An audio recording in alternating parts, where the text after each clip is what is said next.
This is it then. Formula One has gone around Europe, around Middle East, and a bit of Asia as well. But this is the swan song. This is it. Abu Dhabi 2020 puts a cap on what has been both the best and the worst year in Formula One. Welcome to Abu Dhabi. Formula One arrives in Abu Dhabi for the last race of the 2020 Formula One season. It's the Yas Island, Yas Marina in Abu Dhabi. We've had 5 different championship Grand Prix winners this year. Bottas, Hamilton, Verstappen, Gasly, and more recently Sergio Perez. It's the last race of the year. The season ends on the 13th of December here in Abu Dhabi. In the Drivers' Championship, Lewis Hamilton is already the champion, 332 points, but the battle for third is still brewing. Sergio Perez now ahead of Daniel Ricciardo, but Charles Leclerc, Carlos Sainz, Alexander Albon, Lando Norris, Lance Stroll and Pierre Gasly are all in the battle and could all take third place this weekend. Whoever finishes ahead of one of the other cars will take fourth in the Constructors. The second page shows a different story. 23 drivers have now finally taken part in this season. So Esteban Ocon looks to break back through. He's only on 60 points. He's 11 points behind Gasly. Vettel looks to end the season on the second page of the board. Then that's followed by Kvyat, Hülkenberg, who's completed 3 races. Raikkonen, Giovinazzi, Russell scoring points for the first time. Then it's Giovinazzi ahead of Grosjean, Magnussen, Latifi, Akin and Fittipaldi. In the Constructors' Championship, Mercedes are already the champions, 540 points. Aston Martin have held off for second. The battle for third is the big point. Racing Point versus McLaren versus Renault into this weekend. Ferrari are a midfield team, then Alfa Tauri, Alfa Romeo, Haas and Williams still have no points on the board. One last Grand Prix before the winter's break. Welcome to the Grand Prix watch-along for the Abu Dhabi Grand Prix. Just under 40 minutes to go until the start of the Abu Dhabi Grand Prix, and we're going to go right back to what happened on Friday with all of the practice and qualifying reports. So let's get on to the free practice 1 report then for the Abu Dhabi Grand Prix. And it was Max Verstappen who ended the session fastest overall on a 1:37.378. Valtteri Bottas was behind him by 34 thousandths of a second. Ocon was third fastest, 1.137 seconds back after coming off from second in the Shakir Grand Prix a week ago in Bahrain. Alexander Albon was fourth. Lewis Hamilton, returning after the COVID-19 virus struck him, was fifth fastest as well. Further down, race winner of Shakir, Sergio Perez, has to start at the back of the grid for a new engine change. The same goes for Kevin Magnussen at Haas, but it was his teammate of Lance Stroll in P6. Perez was P7. 8th and 9th, Kvyat, 10 thousandths quicker than Pierre Gasly. Kimi Raikkonen rounded out the top 10 as well. His teammate for this session, Robert Kubica, was down in 15th place. McLaren 11th and 13th with Charles Leclerc splitting them in the middle. And in his final weekend at Ferrari, Sebastian Vettel was 14th, just ahead of Robert Kubica as well. Hamilton back at Mercedes meant that George Russell was back at Williams as well. Many fans disappointed to hear that. He was 16th. 6 tenths ahead, though, of Nicholas Latifi. Michael Schumacher's son, Mick Schumacher, a very talented driver, we must add. Mick Schumacher was in for Kevin Magnussen in FP1. He finished 18th, ahead of Grosjean's replacement, Fittipaldi, who finished in 19th place. So Schumacher and Fittipaldi in one session. I know, crazy to hear that. Daniel Ricciardo was last. A fuel pressure issue halted his progress halfway throughout the session. So let's take a look at the times then from FP1. Max Verstappen topped the first practice session on a 1:37.378. Valtteri Bottas was second at 1:37.412. Esteban Ocon finished in third on a 1:38.515. Alexander Albon was 4th at 1:38.547. Lewis Hamilton returned and resulted in P5 on a 1:38.744. Lance Stroll is in 6th at 1:38.831. Sergio Perez is 7th at 1:38.956. Then we get Danny Kvyat in 8th at 1:39.150. Pierre Gasly is down in 9th place at 1:39.160. Kimi Räikkönen rounds out the top 10 at 1:39.199. Carlos Sainz is 11th at 1:39.330. Charles Leclerc 12th at 1:39.344. Lando Norris is 13th at 1:39.352. Sebastian Vettel 14th at 1:39.670. Robert Kubica is 15th on a 1:39.905. George Russell, back in the Williams, is 16th on a 1:40.446. Nicholas Latifi is in 17th on 1:41.063. Mick Schumacher is 18th at 1:41.235. Pietro Fittipaldi is 19th at 1:44.069. And Daniel Ricciardo setting no time after a fuel pump issue.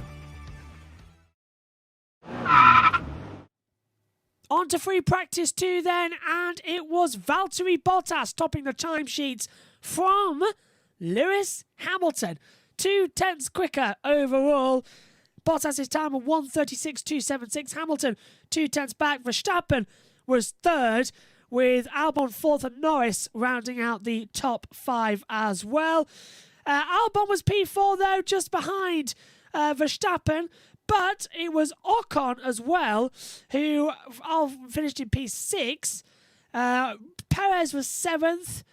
Falling down the back of the order was more trouble. Kimi Räikkönen and George Russell were further down. But watch out for Räikkönen, whose car caught fire with the red flags coming out.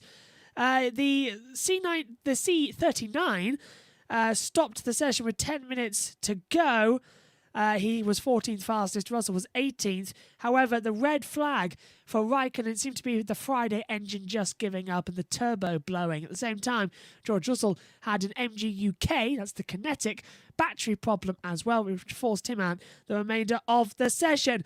Perez Leclerc, 8th and 7th on the board. Ricciardo as well up there after his fuel pressure in FP1. Stroll made the top 10 and both of the Alpha Tauris. But couldn't repeat that as well. Kvyat was 11th and Gasly 13th, so they managed in FP1 but not in FP2. Raikkonen, Vettel as well was their order, and then we saw Giovinazzi, Russell, Fittipaldi and Latifi. Sorry, this report that I've been given is not really best written there. Hopefully they redo that. But it was a fantastic session, mainly to just whet our appetites for what could be the last qualifying of the year of entertainment as well, going with the current lineup of drivers. And my personal bet, it's looking like it's going to be Bottas on pole from Hamilton.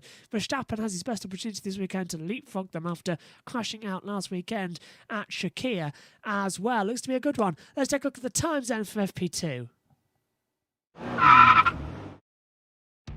Valtteri Bottas is fastest in the second practice session on 1:36.276.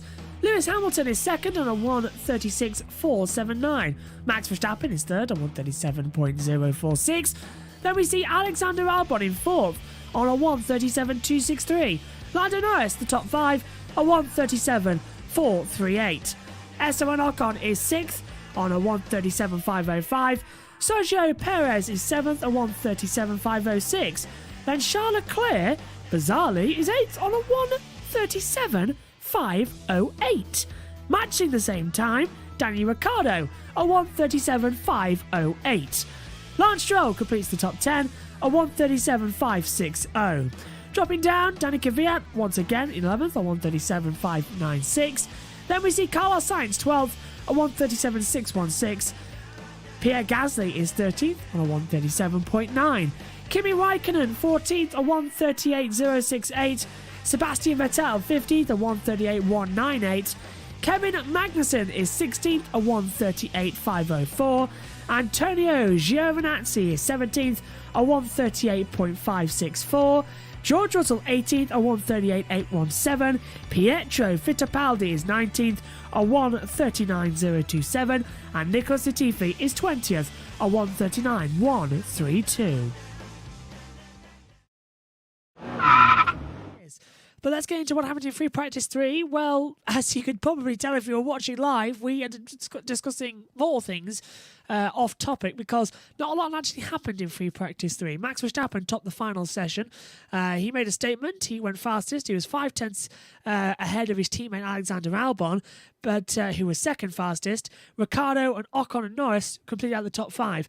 Last free practice of the year. No one wants to run the risk of getting engine problems. They're all just going to stay calm and keep out again.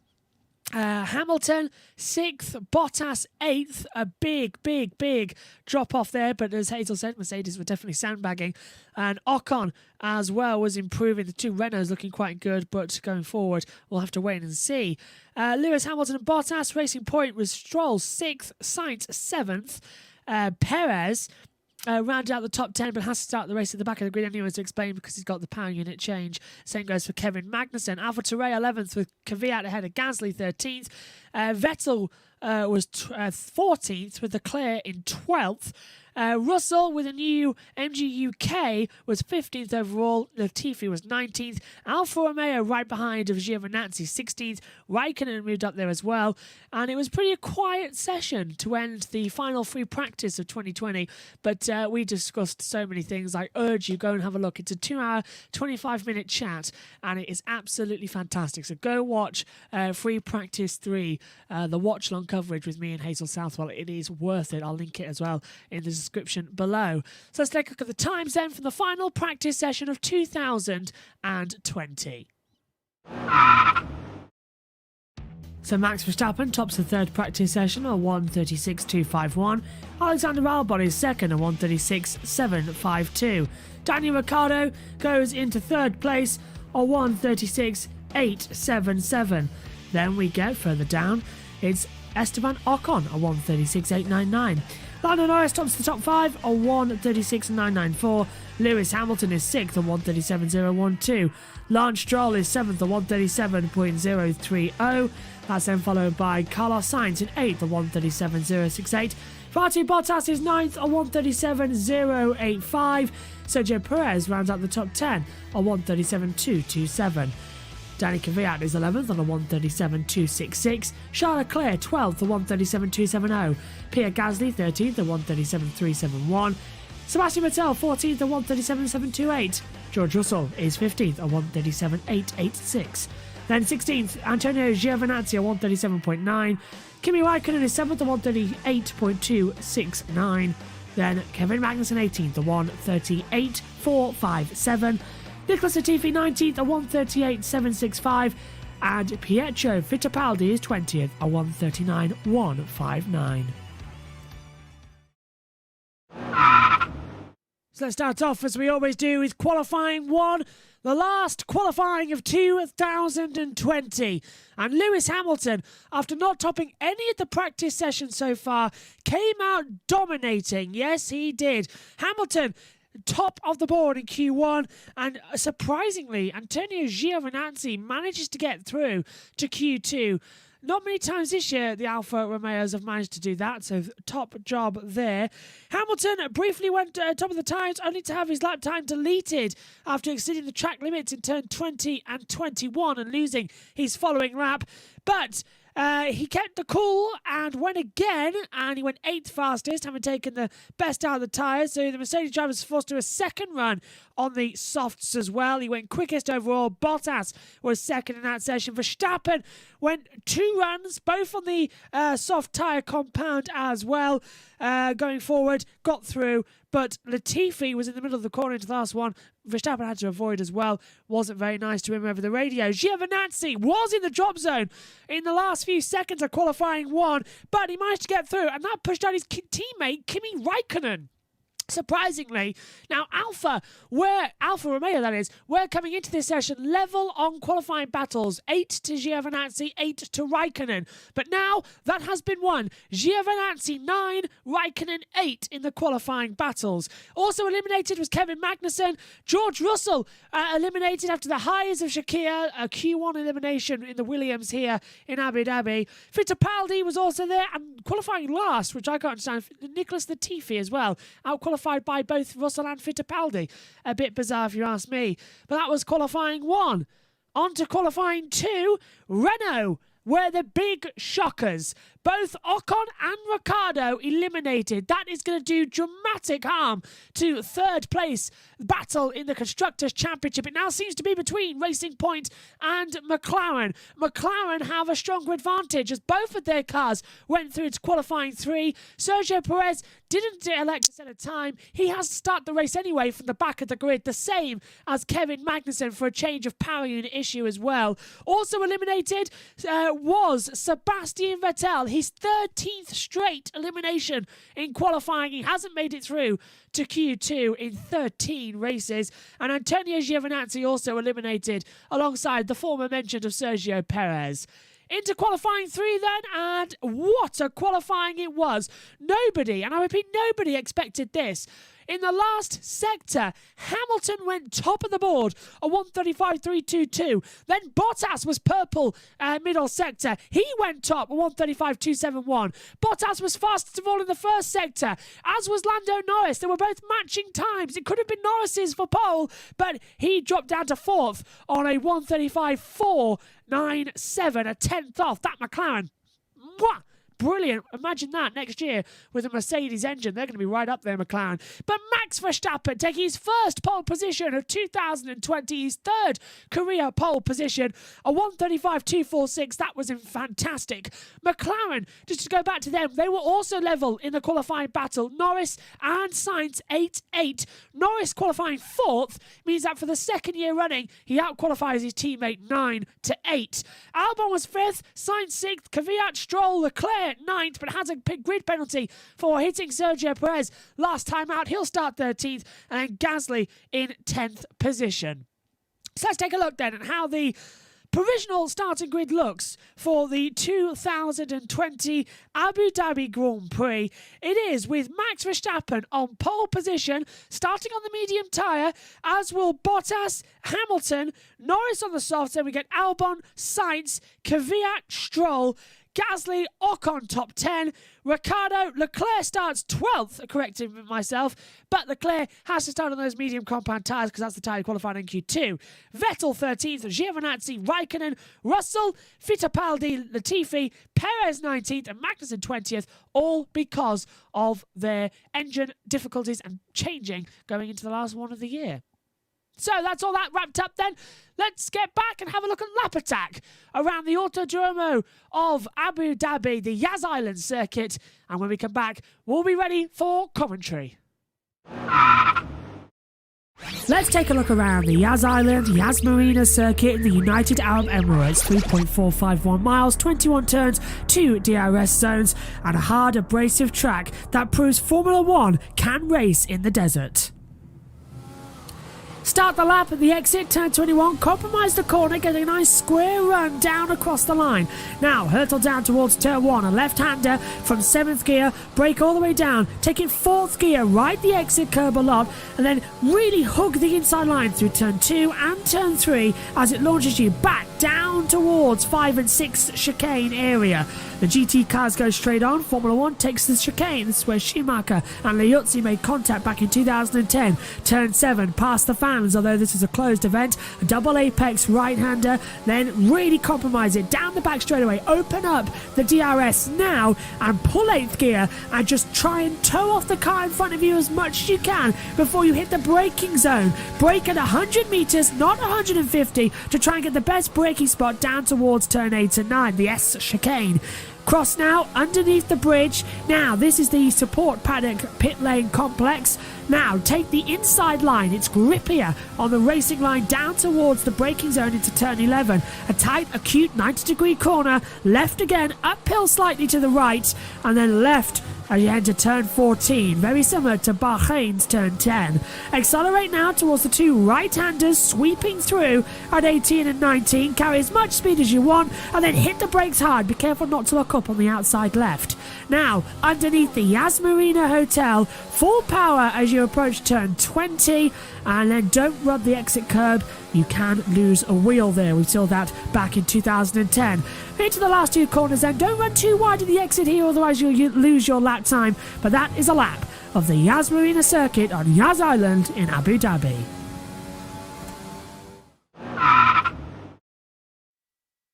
And joining me now in the commentary box is Ian Birch and Megan Birch. Hang on a minute. That's not green, that's black. Or blue. Where on earth did you find a different jumper? Your mum's down to the bottom of the pile. Down to the bottom of the... Yeah, you can say that again. Go on. Welcome to the commentary box. Ian Birch, Megan Birch. Last race of the year. Where did you find this one? What, this fisherman's jumper? Yes, that fisherman's jumper. It's different colour. It's at the bottom of the pile on the chair. I'm the one wearing green today. Yeah, you're the one with I green. can't hear myself either. Try now. Still can't hear myself? I can't hear anything now. Well, can you hear us now? Yeah. Yes. Yeah, there we go.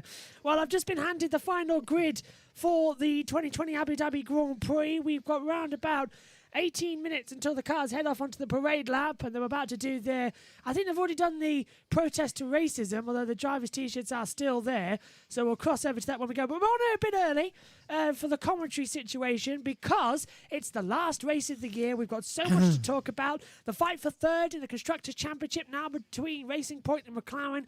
Renault start 10th and 11th, Ocon ahead of Ricciardo. There's a lot to talk about today, isn't there? Mm. So then, Megan, what did you make of qualifying yesterday? It wasn't exactly the greatest qualifying we've had. No, it wasn't. Ian Birch, what did you make of it yesterday? The end of racism is the thing on the grid is now. Yep, you all right? Yesterday, Yeah, go on. Lewis looked not 100%. Another day, another dollar for him. He always surprises everyone. What can I say about yesterday? Lando pulled put it through, yeah. pulled that McLaren up into the fourth place, the best. I've just been told for 2,900 days. Really? His Yeah. best pole position? Wow. It's time for the end races Not and his message. best, McLaren's best Yeah. pole position. So they're just doing the end racism message now, which we can't broadcast, but we can broadcast the protest with the siren of the minutes silence that they do as well to acknowledge the end racism campaign for the We Racers 1, which has come into disrespect so far this weekend. You're going to see a new lap counter on your screen to today's race, something that we're debuting if we can work out for next year. So the lap counter will be on your screen as well as the timing screen, so you'll be enjoying that one. But the front row, Verstappen, as you said, first pole position in over 2,000. What was it again? 2,900 odd days. Since he was last here in Abu Dhabi. No, Sorry, since McLaren. Since McLaren had were on the their fourth. last. Yeah. That's the highest position McLaren have had for 2,900 odd days. It's time for the We Racers 1, Neil, and the beep. Lewis Hamilton back on the grid now at the centre. That isn't what we were expecting. That's Simon Lazenby. So we were expecting the...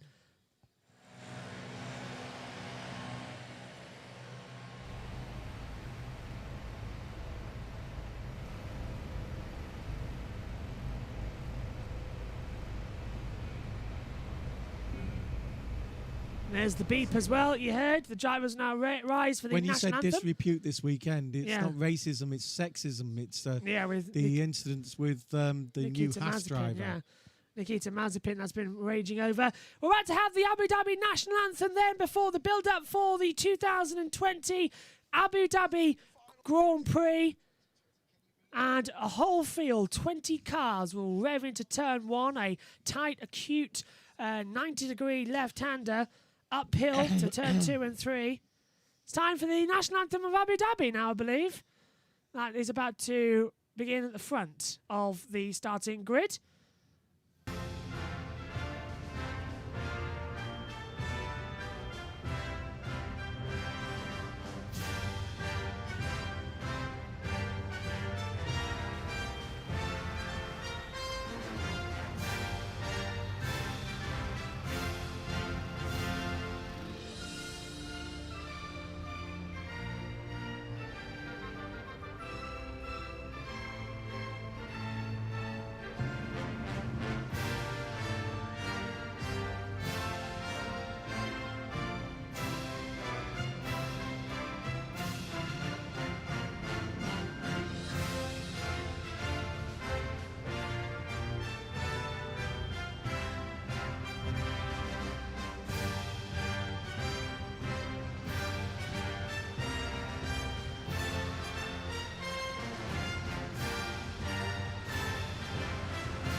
The Etihad flyover over the start-finish straight. Also the colours of the United Arab Emirates right over. This year, though, Imber's dad alongside, not doing the rollover, just doing the normal flyover, because it's always a bit scary there. Yeah, it's as to when they roll over, deemed too dangerous. Yeah. Are they flying gnats? I think they are, the yeah. Red Look Arrows? like, yeah. Look like...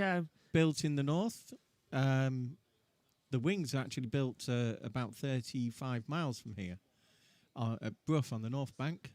In the UK, where our commentary box is at the moment.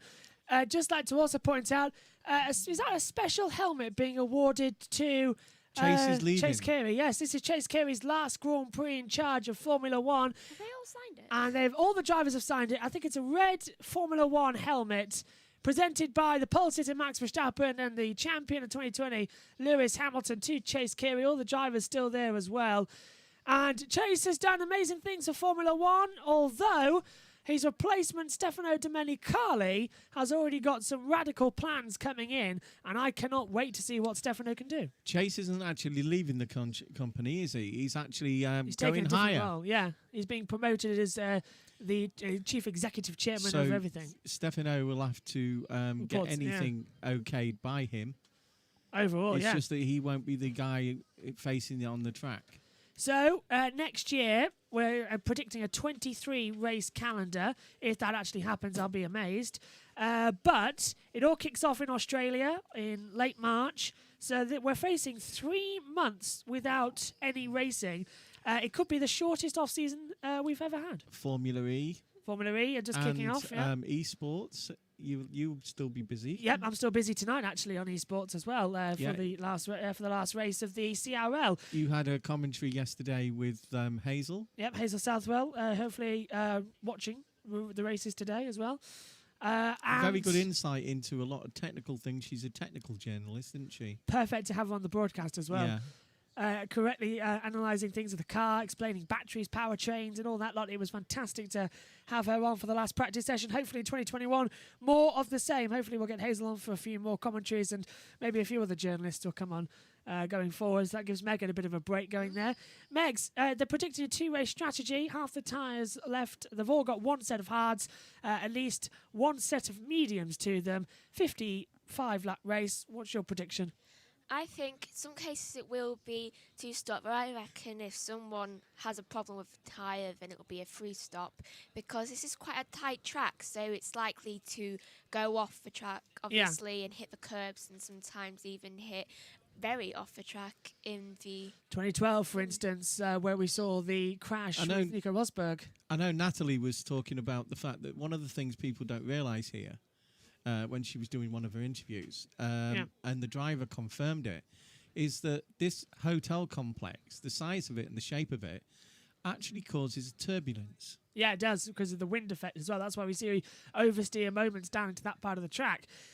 Just to bring up what Megan was saying. why the camera shakes. Yeah, the camera shakes, yeah. The safety car has made an appearance only 3 races here, 2010, 2012 and 2018. And the 2012 race is the only one which has featured more than one safety car. 2018 also saw the virtual safety car deployed as well. So this will be the close, because we've seen crashes on the opening lap throughout the year. Most recently, the previous 2 races, Grosjean into the barrier, and then Verstappen and Leclerc in the wall, and Perez going from last to first, the first man ever to do so after lap 1. Weren't we coming on too early to ask about their favourite races, like and favourite driver this season? That's exactly what we're going to get going for as well. Hello, Ribosome as well. Welcome back. Get in touch on the YouTube chat thread. So I want to know your favourite race of the year so far, because I think this is going to be a cracker. But what's your favourite race of the year so far? We'll start off with Ian Birch. No, Megan first. All right, Megan first. Over to you. Oh, I'll do it then. You both need time to and think. I'm going to nick his. I know it now. Go on. Turkey. When Lewis, this Turkey. I've got 2, but I'll say the one. Turkey, because I've got 2 as well. Right. Lewis really showed then a great time of it. He ended up half a minute in front of everyone else. Lapped Bottas as well. Lapped Bottas and won his 7th world championship. Now, I don't don't exactly know the names of them because they just block out from memory. Yeah. The one where Lewis won on 2 wheels. That was Silverstone. Three Silverstone. wheels. Three wheels. wheels. Yeah. And it's the one where I came in after being away for a race and you said, oh, you shouldn't have missed that race. And then we Mugello. had 2 red flags. Mugello. You really have taken 3. my ones as well. That's what I was going for. I'm really going to take your ones. And the last race where Shakir. Perez Yeah. became the first guy to come from last to win Yeah. a race. He was last on the race on I've got lap 1. I've got a couple. And Then say them. Austria, the first race of the year, so many cars dropping out, late safety Yeah. cars, Albon and Hamilton, and then Norris on the last lap. Silverstone, the first one, with Hamilton, so many late race punctures as well, and it was the cat and mouse. Would It was so would dramatic. Hamilton get to the line before Verstappen caught him? He just managed it. And then Mugello, race of mine as well. Monza, I think, stands out, though, as the top for me. Wait, Gasly and Sainz winning. They went on 3 wheels, not... Yeah, no, 3 Two. wheels, yeah. I'm going to go Monza stands out as the race of the year for me. Leclerc into the wall, the red flag coming out, Hamilton getting the penalty with the pit lane, and then it was just all hell breaking Do you know loose. how many drivers have been on the podium this year? Which 5? I thought it was about 10 or 11. How many it is is it? 12. It's 12. 12 drivers. And how many different teams have won races? 4. 7. 4. It's 4. Yeah. Mercedes with Hamilton and I was Bottas. being generous. Verstappen Very won. generous. Gasly won and Perez won. So 5. 4. And this will turn a few viewers off. Which team hasn't won a race? Williams. Ferrari. Both are correct. Both are correct. Yeah. Dave.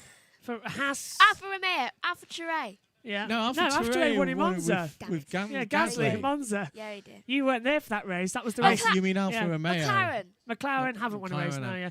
No, but McLaren got on the podium with That's not winning.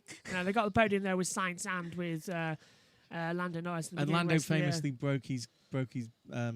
champagne bottle. Yeah. Haas haven't won a race. They haven't even got on the podium Moments this of the year. season, then come on, Grosjean getting out of the fire.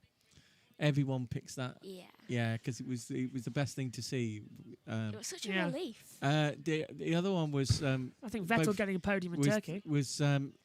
Philly Gasly, Gasly's winning Monza, yeah. where he sat on the podium, and that was also repeated by last weekend by Perez. Yeah. Just reflecting on their achievement that day My other and one remembering Antoine. is the one where, just like when the second red flag came out in Monza, it was just like Mugello. seriously. Mugello, yeah. Mugello. Mugello was a Monza. great race, a Mugello was MotoGP great. track. Yeah. Of course, Mugello I was it. Yeah, but you know, Broadcast live as well. You have to have a little bit of drama for me. Yeah. We were live that weekend as well. and I it was don't just know like, if oh, I God. don't know if you get it in your country, the people listening, but definitely in this country on Sky, and I think Sky have given it to Sky Italy as well. Yeah, I think they have, yeah. There's a program after this race called Switch, which is a half-an-hour program about Valentino Rossi and Lewis Hamilton switching vehicles. Yep. What?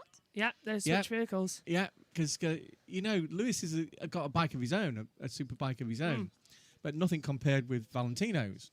So he was able to race Valentino's second bike From with Valencia, yeah. Valentino on the things, and then Valentino was able to drive Lewis's car. Do you know what the problem is? They filmed that over a year ago. I remember I them know, doing it but a year ago. Yeah. it is amazing. Yeah. Two goats from their different motorsports. Arguably both the greatest of all time. Did yeah, as they you said, do yeah. well? Yeah, Rossi yeah. spun.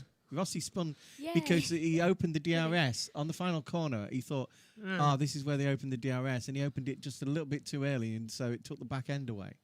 So I'm just testing out that our graphics work on the monitor because we have a new lap count, as we said. So you'll see lap 1 out of 55, and And, that'll tick up throughout the race. A great thing today, which was quite an insight into the way they are. Yeah. We were saying yesterday, Hazel was saying yesterday about the fact that McLaren used to be so stuffy, yet with the present drivers they are not. Well, Sky Sports got 2 new presenters today in the pre-show. They did. 10 minutes of Lando and Carlos walking towards the TV monitor that Yeah. that Sky use, to show their best bits. It's Just not- talking about their relationship and Yeah. what's good and bad. And that was really good. It was really funny. 10 minutes. Megan, quickly, because we're in for 50 seconds till we go. Was that an electrical problem? On what? The sun. On what? No. It's the voice recorder only had 2 hours 38 left. I had to get I more. don't want it That going could over be- there. I'm not gonna Megan's put my phone's on the phone desk. off. Right, unfortunately, we have to stop the pre-race talk. It's time to turn our attention to the Grand Prix. The World Feed coverage is starting, so we will get ready to call. When we next go silent, and when I start talking, it will be the build-up to the 2020 Abu Dhabi Grand Prix. 17 races in 5 months, all the way around of Europe, all going in to Middle East, all through Asia as well. This is it. The last race of 2020 at Yas Island, Abu Dhabi. The 70th season of Formula One has visited familiar tracks. It's also visited the old tracks. The population of the UAE has grown from 25,000 to almost 10 million by the time of 2020. This is the final race of the season. It marks the end of a 161-day season, the shortest since 1966. It's the latest it finishes since 1963 as well. 3.41 miles around Yas Marina, 2 DRS zones down the run towards turn 8 and turn 11. Minimal elevation change though. It's built on marshland, this place, the old fishing docks of Abu Dhabi. And we don't really have great races here, but the action zones are still competitive. Last year, Verstappen versus Leclerc on the inside, down at turn 8 and 9. And down on the very last lap of the race, as Hamilton was crossing the line to win, Perez went right round the outside of Lando Norris to take 8th place and ahead in the constructors. 2016 though, down at turn 17, get your braking right or you'll lock the front, as I keep telling you in the lap attacks. Palmer did the same when he touched the back of Sainz back in 2017. And the Pirelli tyres, well, they've bought their softest for the last race of the year. The C5 is the soft, the medium is the C4, and the C3, the hard tyre. Only 2/10 between the medium and the hard, though, so watch out for a very close race pace. The last starting grid, then, of 2020. It's pole position for the first time this year to Max Verstappen. Valtteri Bottas starts alongside him on the first row of the grid. Lewis Hamilton returns after having COVID. It's an all-British second row with Lando Norris alongside him 4th. 5th place on the grid on the 3rd row for Alexander Albon alongside Carlos Sainz, starting his last race for McLaren. Then the 4th row, Danny Kvyat alongside Lance Stroll. They are going to go hammer and tongue. And then Pierre Gasly on row 5 alongside Esteban Ocon, rounding out the top 10. 11th on the grid for Daniel Ricciardo, his last race for Renault. Charles Leclerc serves a 3-place grid penalty for contact on the opening lap at Shakir. Sebastian Vettel in his last Ferrari race is 13th on the 7th row alongside Antonio Giovinazzi. Row 8, Kimi Raikkonen alongside George Russell, starting 16th. The 9th row of the grid, Pietro Fittipaldi, in what could be his last race for a while, alongside Nicholas Latifi in 18th. And then last row of the grid for Sergio Perez and Kevin Magnussen, both in their last Formula One races for the foreseeable future. The back of the grid with the power unit change. Alongside me in the commentary box for the last race of 2020 is Ian Burge and Megan Burge. Dad, we'll come to you first. This has got all the hallmarks of going into the winter break, an absolute cracker. Yeah, you've got Lando there, right, in 4th place with Lewis in front of him. Right, so the second row of the grid is all Brits. You've got Albon just behind, so that's 3 Brits in a row. Right, and Albon's going to be trying to make sure Bottas and Hamilton don't get a run on Verstappen. Fireworks is what I'm predicting. I jokingly said yesterday something bad about Verstappen, and then I said over the air that, you know, you watch now, he'll probably win, and he got a pole. Megan, the last race of the season, last day of school, tensions are high. But as I said to you yesterday, and Hazel Southwell pointed out in FP3, from a quote from George Russell, we've got Ricciardo, Perez, and we've got Sainz all leaving Formula One, all switching teams. The last race for the current team as well. They're batting for 3rd in constructors. Fireworks. Predicting. What do you think is going to happen to turn 1? I think it's going to be dramatic since they don't have anything to lose. They don't need to worry about the car. If they can just go into anything and just be like, okay. They can't sack him, can they? No, they Yeah. can't. Here They've already then, done that. here is your driver's starting grid then, just appearing on your monitor as the parade lap begins. It's 5:10 in Abu Dhabi. The sun is beginning to set and the formation lap is underway. Now watch out for Valtteri Bottas. He starts on the right-hand side of your picture, and if you're listening, he starts on the left-hand side of the grid, but he'll have the inside line down towards turn 1. Megan, talk us through the predicted strategy. A one-stop at lap 17 to 27, which is quite good on the hard if you have medium, and a one-stop for the softs is a lap 8 to 18 for the hards. Do you think if the safety car comes out there, we could see them swapping between the mediums and the... Yeah. Oh, yeah, probably. We're not going to not take that chance. The battle's still open, though, for second in the Drivers' Championship. Bottas versus Verstappen. Verstappen needs to win, with Bottas lower than 5th in order to take second. The battle, though, for 4th in the Drivers' Championship. Perez, Ricciardo, Leclerc, Sainz, Albon, Norris. And I'm going to continue this. I'm not going to let it go away off the screen. Stroll and Gasly all in the position to take that top honour of 4th in the drivers. In terms of the Constructors' Championship, we have a 10-point gap to Racing Point and to McLaren. 194 to 184. Renault have an outside chance of getting 3rd, but they need a double point score finish and mainly a 1-2 to get that advantage. So it's battle between Racing Point and McLaren, and for the first time, Scuderia Ferrari are going to end the season in 6th place. Oh my goodness me. Good afternoon. It's live watch-along commentary. Good afternoon, Gwenwyn, as well already. You can watch your own coverage and listen to us. That's basically what we have to go forward, unfortunately, with it all. So, it's time to introduce our new lap counter. The lady from Australia, the young lady from Australia is up, and so is Robertson. Good morning, everyone. So, it's time to introduce our new lap counter. The race has not started yet, but this is the lap counter. It will tick up as you usually see on the screen. It should be easy for you to keep an eye out. It's lap 1 out of 55, starting soon. We haven't started the race yet, but we can go on. Yes, there are only commentators. It's watch-along commentary, so we watch along. There's a timing screen for you. We provide sort of radio commentary, and if you can find it, watch the TV pictures and listen to us, or if not, stay tuned. We'll explain everything that's going to happen in the race. It's fantastic. It's really dramatic as well. It does, yeah. Sometimes, yeah. Like lap 1 of a certain race. Oh, yeah, when Grosjean crashed. Let's hope we don't have a repeat of that. Please don't. Usually on the last race, there's nothing to play for, but Bottas has got to prove himself. Yeah. Albon's got to prove himself. Perez has got to have a good race because the decision hasn't been made. I understand one decision might have been made, right? It's Dr. Marco had breakfast, lunch, with Tsunoda. So that looks like he's going to go forward into AlphaTauri. So Tsunoda looked happy. So the tail end of the field is lining up. Kevin Magnussen and Sergio Perez, both in effectively their last Grand Prix in Formula One for a considerable time. Kevin Magnussen comes to line up at the rear. So, this season has been an absolute roller coaster compared to normal. 17 races completed in 166 days. 5 months of racing. It all comes down to this. The lights are on. 4 lights for one more time in 2020.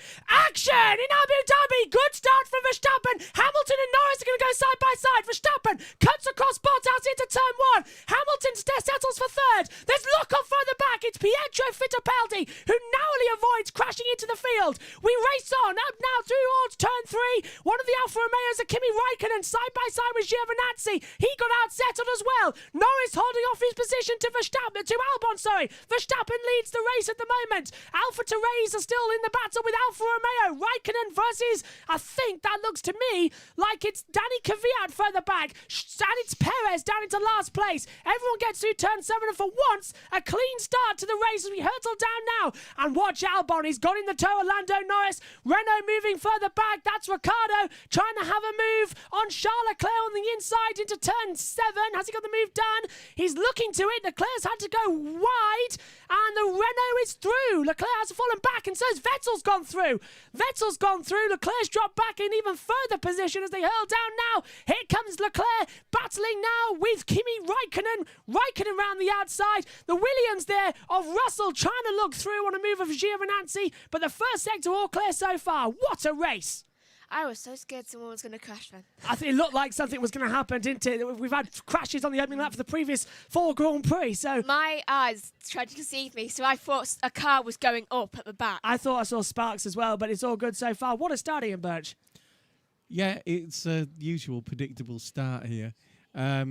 Nobody wanted to make a mistake on and Yeah. they were all very professional. I've remembered quite a few Abu Dhabi Grand Prix where the first few laps have been really boring. Yeah, and then it heats up, as you say, about halfway, and then 15 laps to go. Everything seems to explode. So Verstappen leads 1.5 seconds now. He has to Bottas. Hamilton is third. Norris fourth. The top 5, in fact, yeah, the top 6 on the grid, top 7, top 8. The top 8 on the grid are exactly how they started. Nobody else has moved position. The only difference is Ocon has got past Gasly on the opening lap in the top 10. Further down, Ricciardo started 11th, is 11th. Vettel's passed Leclerc. He's dropped now throughout positions. Raikkonen's passed as well. And Russell's dropped same position. Barely any movers on the opening lap of that Grand Prix. It was a formation start, and there was certainly a lot of action, but a lot of defending too. Yeah.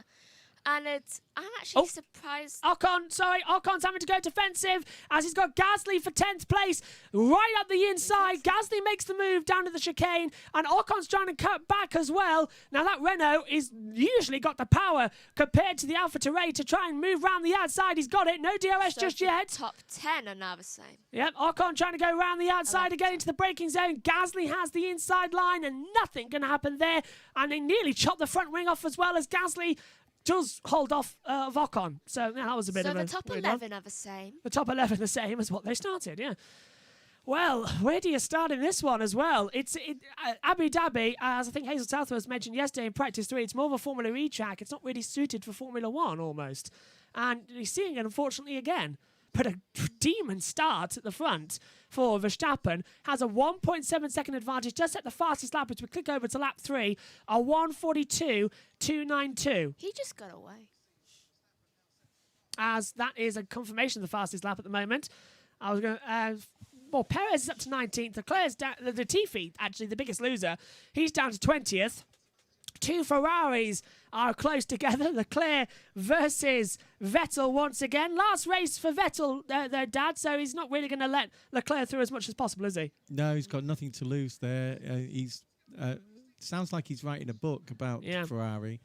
At the end of the day, what can you do?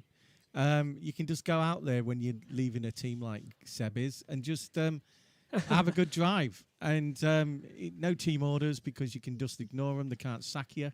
Exactly, so you can do whatever you like. And answer to the professor, right? Oh, right, the tie. His tie, right, is his idea. Yeah. If you join us for the season review later... And I don't stand because I've got a lot of things wrong with me, so I can't stand. I could wear a tie. If anything gets exciting in this Grand Prix, I'm sure I'll tell you, my children will stand. Yeah, Megan will stand up. Megan and I will stand as I well. just can't stand for too long. I have to stand up because there's not enough room for another chair. But anyway, Murray standing up, so Well, I'm standing up. actually, there is, except unless you want to be spun around. Precisely.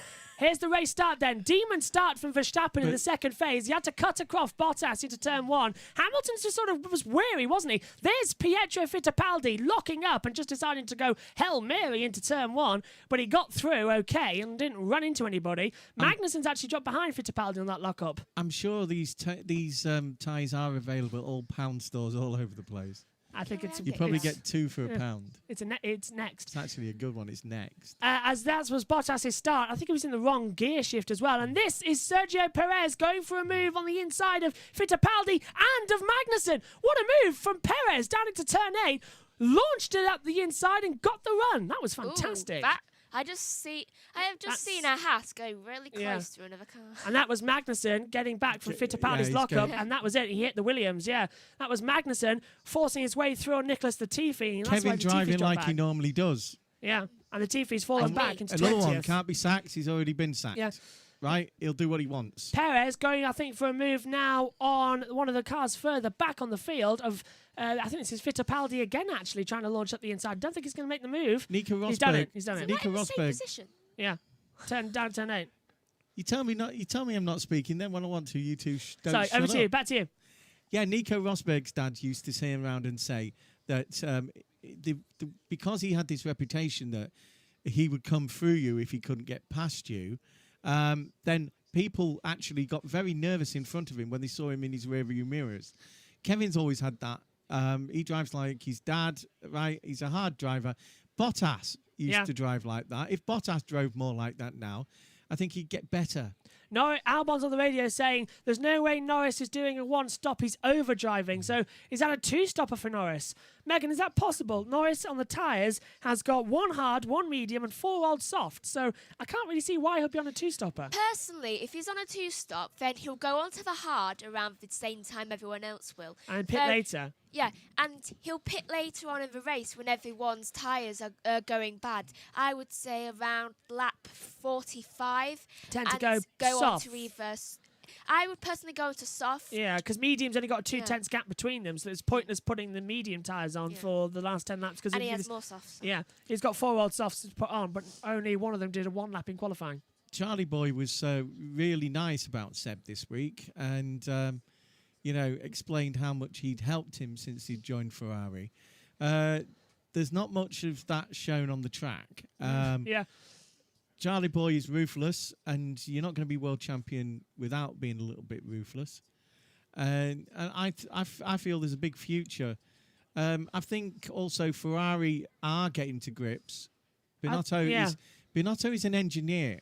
He's not well this weekend either. Oh, is that Ricciardo going for a move on Ocon? He was thinking about it, but he's a bit too far back, coming down in towards turn 8 as well. Yeah, Sainz is complaining of very little grip to try and catch up with Albon, as the 2 Ferraris in the DRS zone, but not going to make a move either. It's pretty much stalemate at the moment, but Perez has just passed Russell, and Ricciardo is looking to get through back on Ocon, but hasn't worked back. Back to you, Dad. Yeah, Renault changing their name to Alpine, which is their sporting brand, and doing a bit of an AlphaTauri. You can change your name, but you've got to change your attitude. Yeah. We was talking about earlier on, before the broadcast, about what Hazel was saying yesterday about how stuffy McLaren used to be and how relaxed it is now. And you build a better Yeah. Ocon's just been told on the radio, don't hold up Ricciardo. So that's a bit of an interesting one. Basically, just like, if this is his last race, give him a break. I think it's Fernando, who drove a V10 around this track yesterday. And everybody was loving it. Yeah, I mean, even Ocon had to put his fingers in his ears. Yeah. Because they are so loud. And You had the race in hand. Ocon's now being told over the radio. That's what we heard just now in our ears. Just turn that up a little bit. I was saying about Formula E could actually reproduce the sound because they've got all this battery power that they've got in abundance. They could actually put 2 speakers on the side of their cars and produce a sound like a V8, not a V10. Oh, hang on 2 seconds. Albon was in the DRS zone of Norris, and on those soft tyres, Alexander Albon, he's breezed past Lando Norris to the inside of turn 7, but Norris is coming back at him in the second DRS zone on the run down to turn 11. Albon goes defensive. Norris goes to the high side, right round the outside, into the braking zone. Albon comes back late on the brakes. Norris was expecting that. Tries the undercut to go left, go right. Can't work out. Albon takes 4th away from Norris. That was not a slam dunk back at turn 8. You had to fight with that. Still fighting him. And he still is, yeah. Ricciardo's saying so far he's okay. He can hang on to the back. And he's passed Ocon. Ricciardo's passed Ocon for 10th as well. While we were watching the battle for 4th, Ricciardo's passed Ocon. And this is how we did it. Down the back straight away into turn 8. Ocon let him through. So that was what we heard on the radio first time, yeah. You see, Albon is doing a job for the team. He is holding up Norris and Sainz. Yeah. Because I've got a feeling that McLaren could actually get near Hamilton and Bottas. Yeah, they were released. If it got past Albon. McLaren in the last year has been very dominant. They have, yeah. They've very always good, been there, they? yeah. So everyone's a bit worried. Well, Norris was only a 10th off of the time from Hamilton in qualifying as well. Albon was 2/10 off, so you can take from that what you will going forward. My opinion is it's going to be an interesting race for McLaren. They're going, of course, for Constructors' Championship points, and at the moment, I think they've just taken it with the 5th and the 6th. The only action we're really seeing here is in the midfield, Yeah, there we go. behind the Albon train. There's the confirmation of my quick mental math. McLaren Renault 202 points as it stands. Racing Point on 4. So that's 202 for McLaren. Racing Point 198 at the end of this race. So 18 points up, 4 points down. Yeah, because it's all about that money, isn't it? For third place.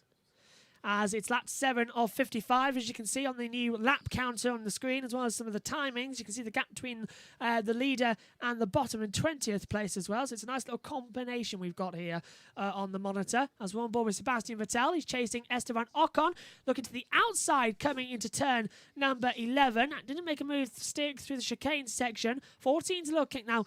Can he get the run all the way through 15 and 16 to the braking zone at turn 17? There's 3 little kinks to the right of the track where we saw Palmer crash in 2017. I don't think we've just lost it.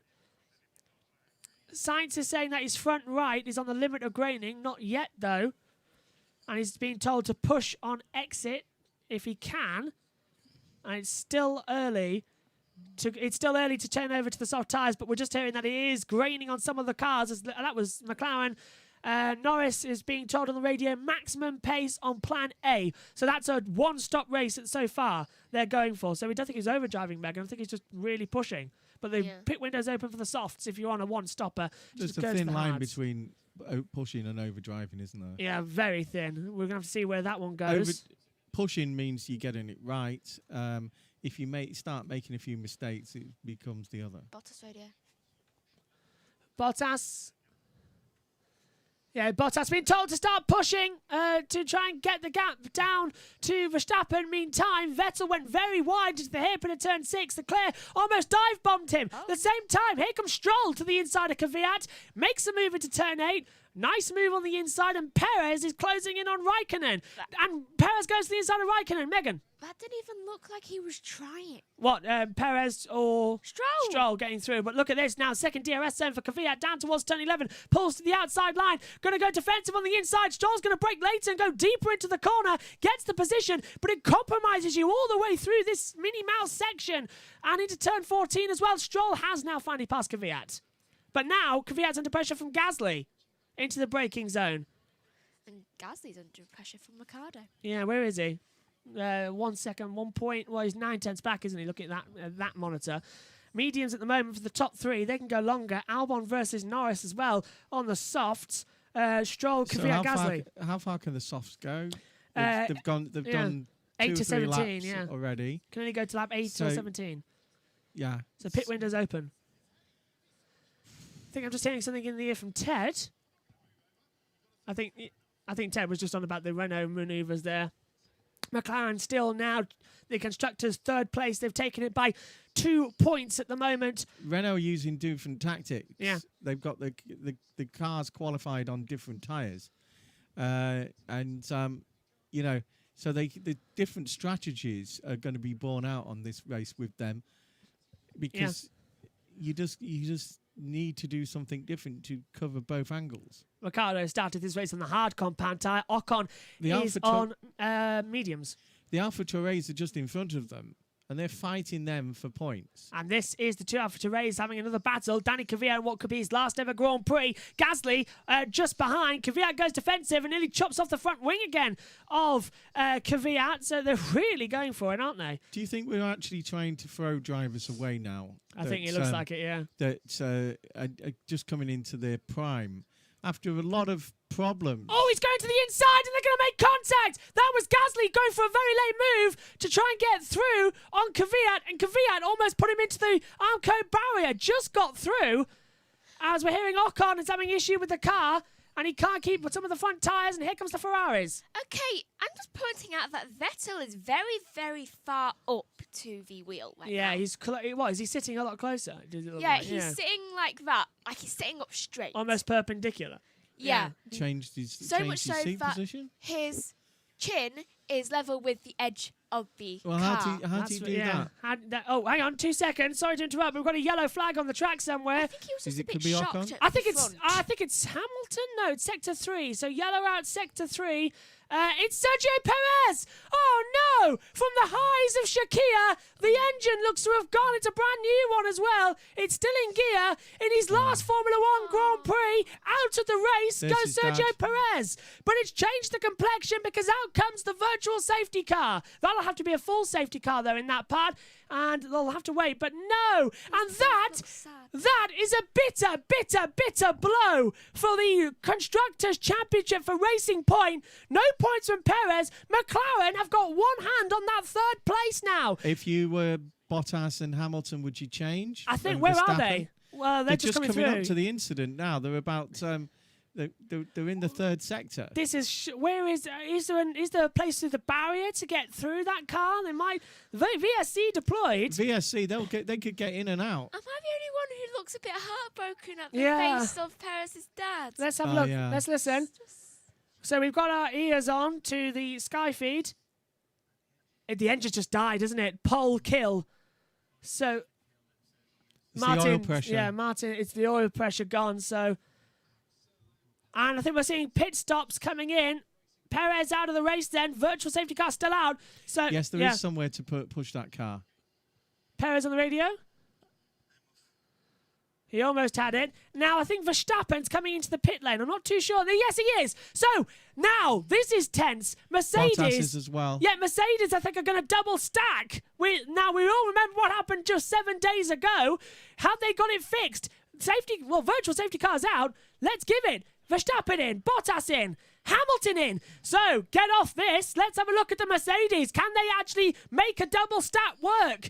Now that the team's back together, here we McLaren go. coming in with Norris. So, here comes Hamilton. He's changed his tyres. It all looks to have gone well for him and for Bottas. Albon in. 2.3 seconds for Verstappen, 2.5 for Bottas, 2.9 for Hamilton. Red Bull double stacking as well with Albon coming in. Norris is in as well, and that's Albon gone back ahead. So they're all going to put on the hard tyres. This virtual safety car, everyone's coming into the pit lane. It's played out brilliantly because it's given them all back the advantage. Hamilton's worried they're going so far on these tyres. May I just say that at least the last race that Perez completed, he won. Yeah, I think the last one he finished, he won. The hards we're going to go on to. Have they just come off a car? They've just put on the mediums and they're going on. So they're just getting No, on the- soft and mediums. The They're on the hards now. Ferraris Yeah. were just taking away white wall tyres. That must have. Well, who that would have been? That could have been Vettel. Were they going to Vettel. change What's the radio? Vettel to? Yeah, go on. That Does it doesn't feel feel- like a good strategy, yeah, because he was complaining on the radio in my ear that he's going to have to go so long on this strategy. He doesn't think Yeah. the hards can make it. But you've got They to take. can't. They You've can got to only make take. at least 30. Yeah. You've got to match what Verstappen does, and what Bottas does, Lewis. So Yeah, got to respond. And finally, that double stack looked to have worked. if anyone can work it out, Lewis, it's Safe- you. Safety car. Safety car deployed. Now that changes the complexion of the race. They're all going to have to bunch up as for the 4th time in Abu Dhabi. The safety car is out and it's lap 11 of 55. And Raikkonen's complaining about something on the radio. Too much understeer. I think I just caught the end of that in her ears. So safety car out in Abu Dhabi on lap 11 of 55. So now they're going to have to really go forward, aren't they, and try and hold back. Now this is Stroll. Hard tyres going on. Is it an unsafe release? Oh, it is. With, I think, Sainz, yeah. I'm going to say Norris. No, it's Sainz. Yeah, look, it is Sainz. Yeah, now that 'cause was... Norris has already been in. Yeah, Norris was in before, and thought Sainz was this was battling further earlier. back. No, Yeah. I thought it was earlier, to be fair, but no. And that car is... Won't move. Yeah, it's stuck. It's stuck in gear. So and then even the neutral's not Oil working. pressure didn't work. So Something's it's- Yeah. coming off that wheel as well. Yeah, it looks It like said oil. this Yeah, they've got to crane machine, it. the little window on the steering wheel said oil pressure. Yeah. Right now, I'm hoping someone without a second driver of the team signs Perez. Right now, I just generally hope Well, for it. The Well, only he'd be ones- back in yeah. 2022. Even if it's Haas. He's had a few offers, Yeah. and he said on Sky that he will be back in 2022. The only teams... He also said that Red Bull haven't made their mind up. Now we understood that Alex had got another 6 months. and Yeah. most people did. On the official But, entry list, it's blank, as is Alpha Taure's second seat. And while we're having this safety car, let's answer the professor. Right, yeah, he's got a tie on that's Christmas tie. No, but Carry on, it's Gary. Megan's fault because we was going to put Merry Christmas and Happy New Year On on the flags, but Megan didn't want it. She said. Yeah. No, I wanted to you put it on said something Yeah, else. but if you remember, I wanted to put it on a couple of weeks ago. You wouldn't let me, and now they've been put up in the house. And then I told you to. And then I told you for next week. Oh, you should put that up, and you never did. Yeah, but by then they would have gone up. So Christmas time will have to buy do. another Unfortunately. one then. I want Dad that money. mixing it as usual. Anyway, back to the action. Now, hard tyres are on for everybody, bar Leclerc, Giovinazzi and Raikkonen. They've all gone to mediums. And they all, I believe, had one thought- new set left. Let me I have a look thought at the that monitor. might make Megan stand up and shout at him. So 2 seconds. Mediums on now. Leclerc, according to my notes here in the box, is on an old set of mediums. They've done he's still on 11 laps. The only one to change is Raikkonen onto tyres as well, and Raikkonen's done 2 new. Megan, I just saw the news about a stake getting bought in McLaren. Could you put in more information on that? Yes, it's a United States-based company I think it's MB Sports, who are taking a share in the McLaren team. I think it's 40% stake. they're mostly owned now by the Bahrainian royal family. Yeah. Oh, Megan, bit loud in the ears on the voice I control there. couldn't hear. Well, there was nothing there from Hamilton as well on the radio. Just Hamilton's again complaining. Don't Abu Dhabi own Manchester City Football Club? Yeah. Is that car stuck to the ground or something? Car's not turning. Hamilton is not liking these tyres. So, yeah, McLaren will still be called McLaren, but it'll be 40% to this new company. I think it's now a 20% deal to the Bahraini organisation, and then it's 40%, I think, again for I think Formula One McLaren. is taking off again in America Yeah. because there's that many channels doing sport. They're looking for other sports to push forward. The main channels, and Formula One has been on the main channels for about 4 or 5 years, hasn't it? ESPN, yeah, over there. ESPN And then even NBC, longer. NBC before that. We're just hearing on the radio the safety car is not coming in this lap, so it's another 2 laps behind the safety car. I'm not saying that Formula One will ever get to the level of IndyCar in America or Yeah. NASCAR, but they love their motorsport. I mean, we have people here that on the chat that are from America, and they love Formula One by the sound of it, and so do we. Yeah, And we so also love IndyCar. We don't really watch NASCAR. You do. I a do. I bit. watch a couple of it, yeah. Just give you more information to it. It's the MSP Sports Capital who are injecting 185 million by the end of 2022. Hamilton's really not liking the balance as the safety car's coming in this lap. Yeah, so Hamilton's been on the radio complaining about the ballast and want to change it. Just to wrap up on this, the investment bolsters our plan to return to contention for wins the championship, both F1 and IndyCar. MSB Sports Capital was first and foremost a sports investor, which has considerable experience and proven success in global sports partnership. It's involved in Major League Baseball, the NBA, and basketball and sports broadcaster ESPN. That's why Sky were probably there this weekend. They've got a stake in that as well. May I 2 just- seconds, Megan. Aero looks good, according to Lewis. Megan, back to you. I've given Star Wars names to every single NASCAR driver. Yeah.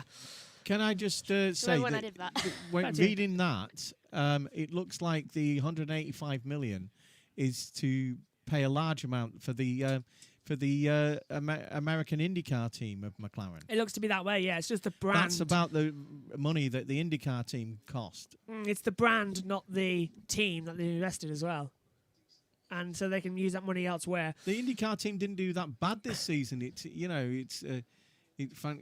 soon as Alonso went out. Yeah, in Indy. Okay, that's just called being mean, Verstappen. No, the safety car's coming in this lap. I don't know if you noticed, but we are going to go He's racing. just, really holding them all up. Yeah, he's backing up the pack now very much underneath the bridge. I agree with you. It's extensive. Backing the pack up. No overtaking until the safety car line.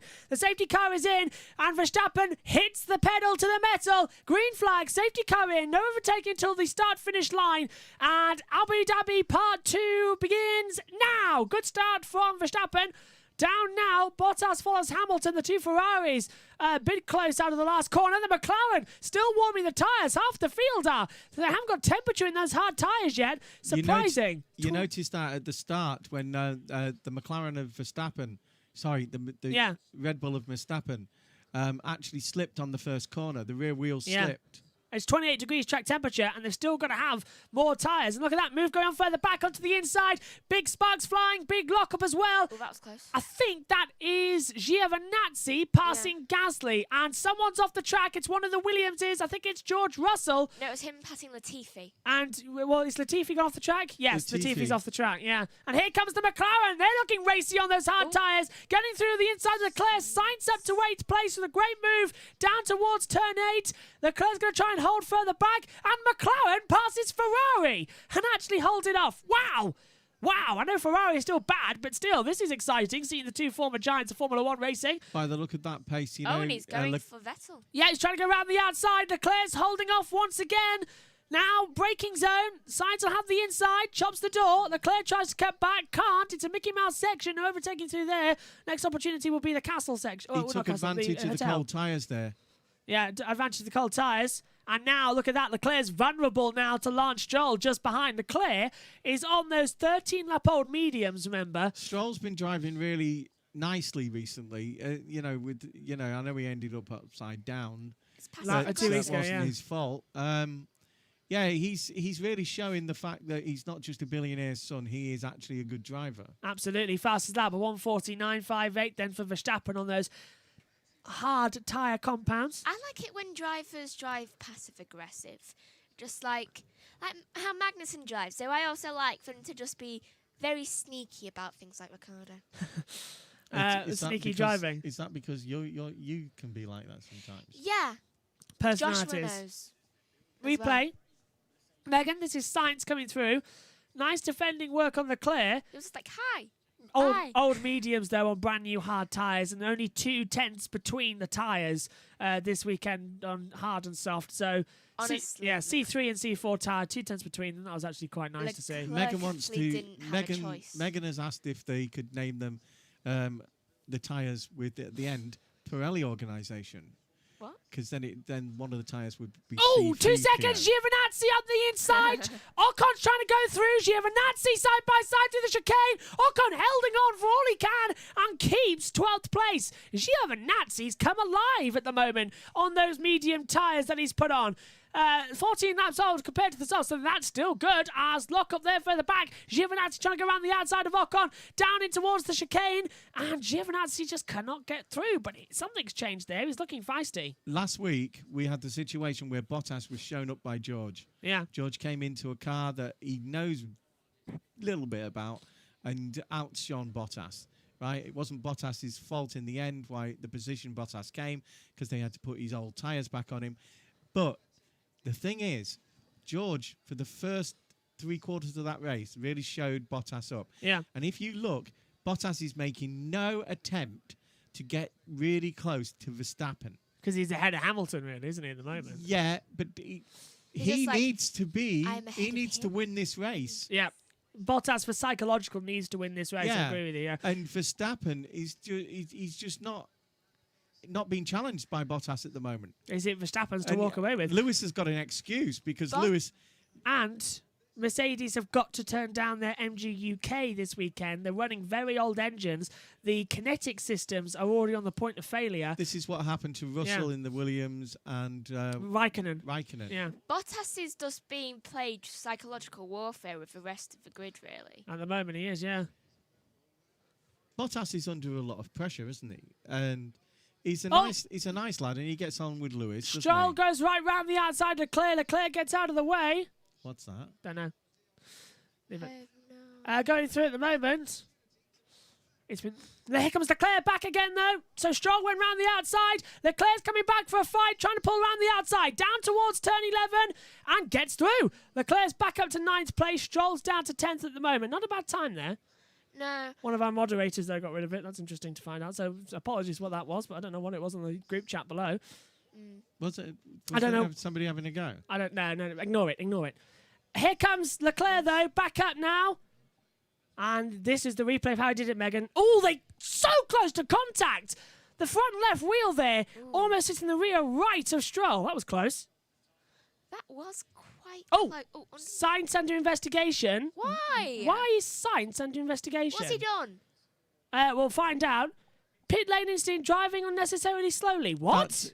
That's racing. No, that's wrong. That was the unfair release. That's called exiting the pit lane. But Science has got the fast. Science has got the investigation thing, but not the other lad. Yeah, Stroll, who came out the pit lane and was an unsafe release. Science wasn't driving unnecessarily slowly. He was driving normal. Well, actually, I think he was driving a bit too fast. They have the telemetry, don't they? So I think he was driving a bit too fast, actually. I want to see that again on a replay because I think that's very, very harsh for Science to give that back. As this is this is now up now. Vettel on the radio. Trying to go through on the inside as well. Vettel's been told congratulations. Here he comes again though. Carlos Sainz pulls to the outside into turn 8. Vettel breaks later. Sainz should try and get the cut back through. He can. No. Vettel blocks him off mid-corner. Now, DRS attempt number 2 for Sainz, straight after the chicane. Down now, up towards the braking zone for turn 11. Vettel can't defend. Sainz breezes round the outside, cuts over as well. Meantime, Leclerc's having to defend from Lance Stroll over 9th place, and Sainz up to 7th. Good move.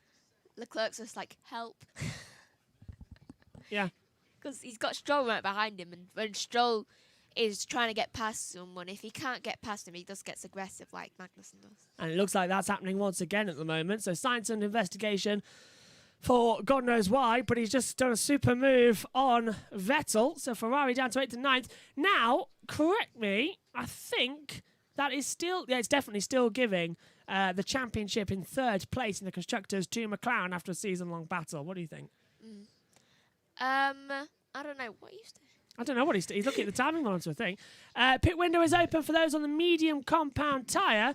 That's looking a bit better, as this is the wide angle of the Bahrain run. I'm still wondering why they put Sainz under investigation. He has no reason. They say he was driving way too slowly. Well, it's about the telemetry, isn't it? They've got the telemetry of the speed that he was going at. Go on. There is a minimum speed in the pit lane. Yeah, though he wasn't driving slowly. So looks like it was right for our moderator to get rid of that one. I can't say what it is on air, but it's nothing to do with us. It was just a spam thing that's been going around. Here comes this is Lance Stroll under investigation. I'm going to try that again because that's quite annoyed me. Back into the business as we see Stroll having to defend from Gasly on the run-up. And here comes Leclerc. Luckily, though, Anybody that says anything on the chat that is bad, it's not going to hurt us. Yeah. You know, I mean, it wasn't about us. No, it wasn't. It's a spam thing. Ignore it. No one saw it. Let's just leave it. A lot of people say a lot of nice things about us on the chat. Forget it. It's racist. I can't say anything. Now, going forward as well, Sainz is P7. And he's closing back on his teammate Norris. 5 seconds to gap. But my argument is over Gasly, who could just pip Stroll. If Stroll jumps at the points, the last hope for a Racing Point getting 3rd in the Constructors goes. They've already lost it with Perez, to be fair. I'm still annoyed at Sainz's investigation thing. I know, I don't see why there's an investigation going forward. He was driving normally in the pit lane. He'll get away with it. He's Ferrari driver next year. That's a good point. He's a Ferrari driver in process. True. So he was driving with normal speed. Yeah. So I don't understand why he has been he should be under investigation. No. The driver who came out, who was the driver? Was it Gasly? It was Stroll. I think Stroll. you might find that... he should be under investigation. I think you might find that Carlos was actually changing something on the steering wheel. That's why he was a bit slower? That's why he was a bit slower. And yeah. We'll have to find his out. head, his head was down a bit, so he's looking at the steering wheel. So we need a replay. I want to see that again. Yeah. I had to put they'll replay it if he gets a penalty. Let's hear from Norris. Lando? If we can get through Ricciardo, it makes our race easier. So Norris going to go after Ricciardo now for 5th. Here comes Lance Stroll to get through on Leclerc. Breezes past. That was a super move from the Racing Point there, breezing past the Ferrari. Up front and at the back, it's a bit last year, isn't it? Yeah, it looks like it, yeah. All the action is in the midfield like it was about 8 races ago. That part of the track is not good for Ferrari since they've been passed on that part of the track for ages now. And look at that. He's trying to come back right round the outside. He's very much braking late. Tried to run up the inside. Did he try that a couple of years ago and end up in contact with one of the Alfa Terrains? Toro Rosso at the time. I think it was at Sauber at the point. As I put my glasses on so I can see the timing screens better, I was starting to get an eye ache. But I I still think that this track, when you look at the overlay of it, Yeah. they've taken the middle bit from the first that was cut out of the second race in Bahrain and joined it together with the bit that was added at Bahrain. The outer circuit, and that's the shape you get. Does seem to be that way, yeah. Megan's noticing on the timing monitor, I've noticed. It's lap 20 of 55. At the moment, Verstappen leads, Bottas, Hamilton from Albon, Ricciardo, Norris, Sainz, Vettel, Stroll, Leclerc, top 10 at the moment. I know we've had a safety car and a virtual safety car, but they're all on the same lap. And they're really, half the lap of this circuit is empty at any one time. Sector 2 is completely clear at the moment. It's only just got Verstappen coming into it now. The cars aren't spread out, and they weren't spread out before the safety car. Yeah, it's pretty much constant action in the midfield that we're seeing this big string of cars coming all the way throughout, Megan. I just have this feeling that something's wrong with one team's car. Well, this is Gasly coming through. Maybe it's Leclerc because he's dropping back dramatically throughout the field. He hasn't pitted yet. He's on 20-lap-old mediums in this race. We do know, Megan, that the two Mercedes have been told to hold back a little bit of their power. Yeah, but you know when you just get this gut feeling that something's going to happen? Yeah, with the something car? looks wrong, doesn't it, out there? Maybe it's Leclerc. Leclerc's dropped down to 11th now. Gasly's gone through. Russell's behind... Russell is 16th behind Giovinazzi for 15th. That's the battle going on at the moment. In the midfield, and that is Gasly going past Leclerc. Why is Leclerc's rear ring so close to his tyre? It looks to be that they've dropped it a bit more this weekend. I think you spotted that actually in free practice 1, that there was something a bit different on the lower and there. smaller It's not working this weekend. Haas have just tweeted that Kevin is running P17, Pietro P19, right behind Latifi. So that's an update we've just got from them. I don't know what it is. I still get this gut feeling that something's wrong with one of the cars. Could be, though. We'll have a look. It's the last race of the season. 166 days in total. The interesting thing is Leclerc's not making any real time up. No, he's not, is he? He's dropping. 2 seconds behind Gasly. And Gasly, he's right. He's only a second behind Stroll. But Leclerc just seems to be... When he had Vettel in front of him, he never really made a move on Vettel. Just dropping, isn't he? Further and further and further. And we know Ocon's got something wrong with his car. Is that what you're on about? No, it's not Ocon. Well, let's have a look then going forward. Ocon's right behind Leclerc, so these two do have an issue. We should see an overtake at the moment. It's lap 21 out of 55. Only one safety car so far, as you said. And so far, it's very much follow the leader at the moment. Is Ocon going to make a move on Leclerc? Not down to turn 8. Sainz is on the radio just being told about how far can we go on the strategy, and he doesn't like these tyres at the moment, does he? He's 7th at the moment under investigation. So the hard tyres for this long in the race, the last 15 laps, is going to be interesting. Ocon again has DRS. Can he get through on Leclerc? Pulls to the outside. Can't get alongside through the 13-14 chicane area, but he might just have a chance into the braking zone for turn 18. Do you reckon that the strategy now is to hope for a safety car around about lap 45? Seems to be, doesn't it? Yeah, because they put tyres on that would last to that, aren't they? Yeah. And if it doesn't happen, then you're going to have the situation where the lads on the hard tyres are actually going to... Leclerc, advantage Leclerc and Vettel. Yeah. I want to see Leclerc's tyres. How many laps have they done now? 20... I'm going to say 24. 24? Oh, I was going to say 23. The thing I like about Formula One, it's 24. It's chess on wheels. Yeah. It's all about little things that change the whole situation. It is completely chess on wheels at the moment, isn't it? We've got 11th, 12th, and 13th in the battle. Let's hear from Leclerc. Leclerc, we are going to lose a lot by staying out 5 laps. So Leclerc wants to box now. Now Vettel's done 24 He's unhappy laps with the tyres. Obviously, he knows Vettel's on the hards and doing better than him. So he's had 21 laps, Sebastian. On those hard he started tyres. the race on those hards. He can go a lot further than Leclerc. Yeah. So what they're saying is Leclerc try and match Vettel. Literally, only him and Giovinazzi are on mediums. Why are they both on them? Here comes Ocon to the inside down at turn 8. Breezes past Leclerc. It wasn't really even a fight either. Those tyres are gone. Neither of them boxed under that safety car, did they? No, Vettel. I was watching the tracker. They just as it was, everyone was thinking it's going to end. they were only just coming up to the last corners. And then the safety car Of came that out. So the sector. safety Of the car last came out, sector. yeah. After everyone pitted, the safety car came out, so everyone just lost positions. Yeah. So Russell, you same thing, yeah. You do it. Russell's up into 15th. He's passed Giovinazzi at the moment, over 16th place. So Ricciardo hasn't pitted yet. Neither has Vettel, and neither has Leclerc. This is Esteban Ocon, and this is how he got through on Charles Leclerc. Sorry. See, I looked at the helmet there, and Leclerc's running a tribute helmet to Vettel this weekend, so they look exactly the same. It's quite hard to spot who's who. But good move there from Ocon, and Leclerc really falling down, needs to change those tyres going forward. And now he is coming in, look. He's done 25 laps on those medium compound tyres. And ignore that AWS graphic, it's wrong. Yeah, that is definitely wrong. Neither of you two have had any confidence in those graphics for the tyres. Not since it said that Oh Lewis my. Hamilton's tyre was okay at Silverstone, then it blew.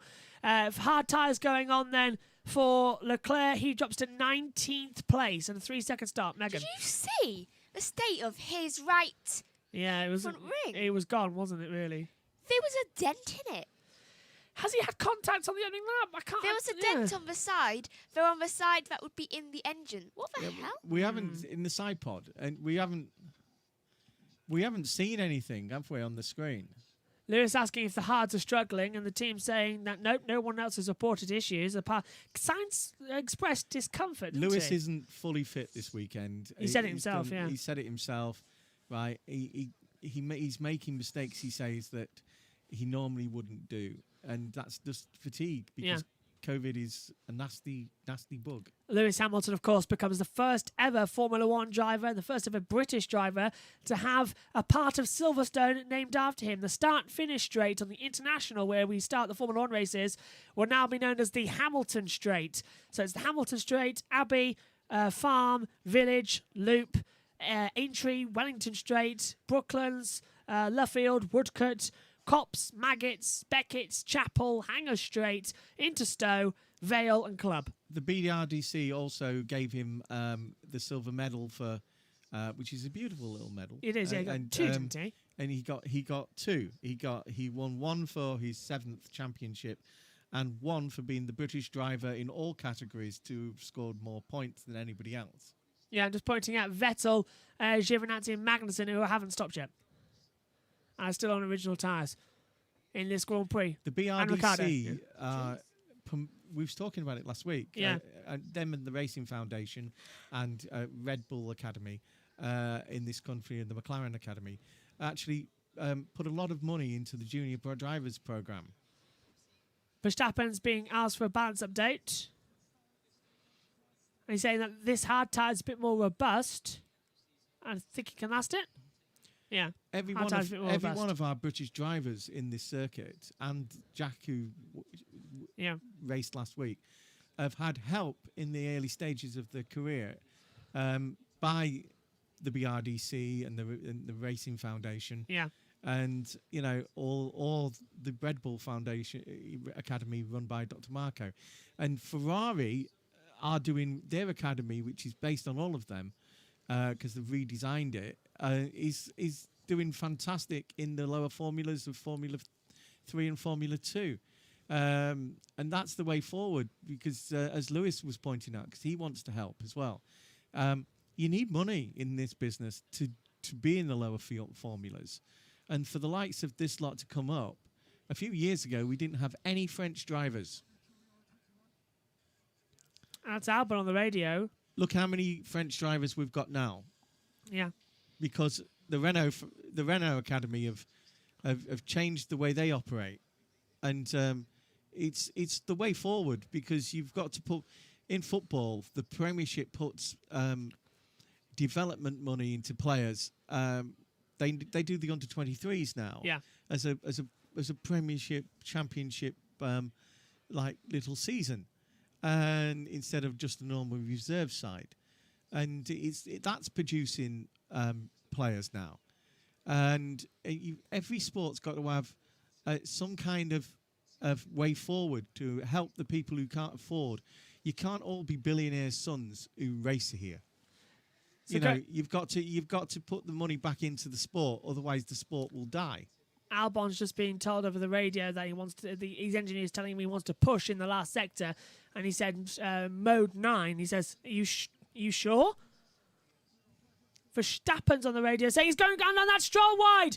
Stroll's gone very wide. He outbraked himself. He braked on the pit exit of the support paddock, locked up the front, and just ran a little bit wide. And that's going to put Stroll under pressure from Gasly. But yeah, Albon being told to increase to mode 9 in the last sector to push more. He replied, "Are you sure?" There was a long pause, and his engineer said, "Copy." I mean, that steering wheel that we just saw as Stroll's, there's more buttons and levers on that than my hi-fi. Yeah, there's more, isn't there, completely? And this is what happened. Look at that. I mean, that for any drive that's coming in to things. One of the things last weekend was that George knew he wasn't coming in from outside. Yeah. He knew Aitken wasn't coming in from outside.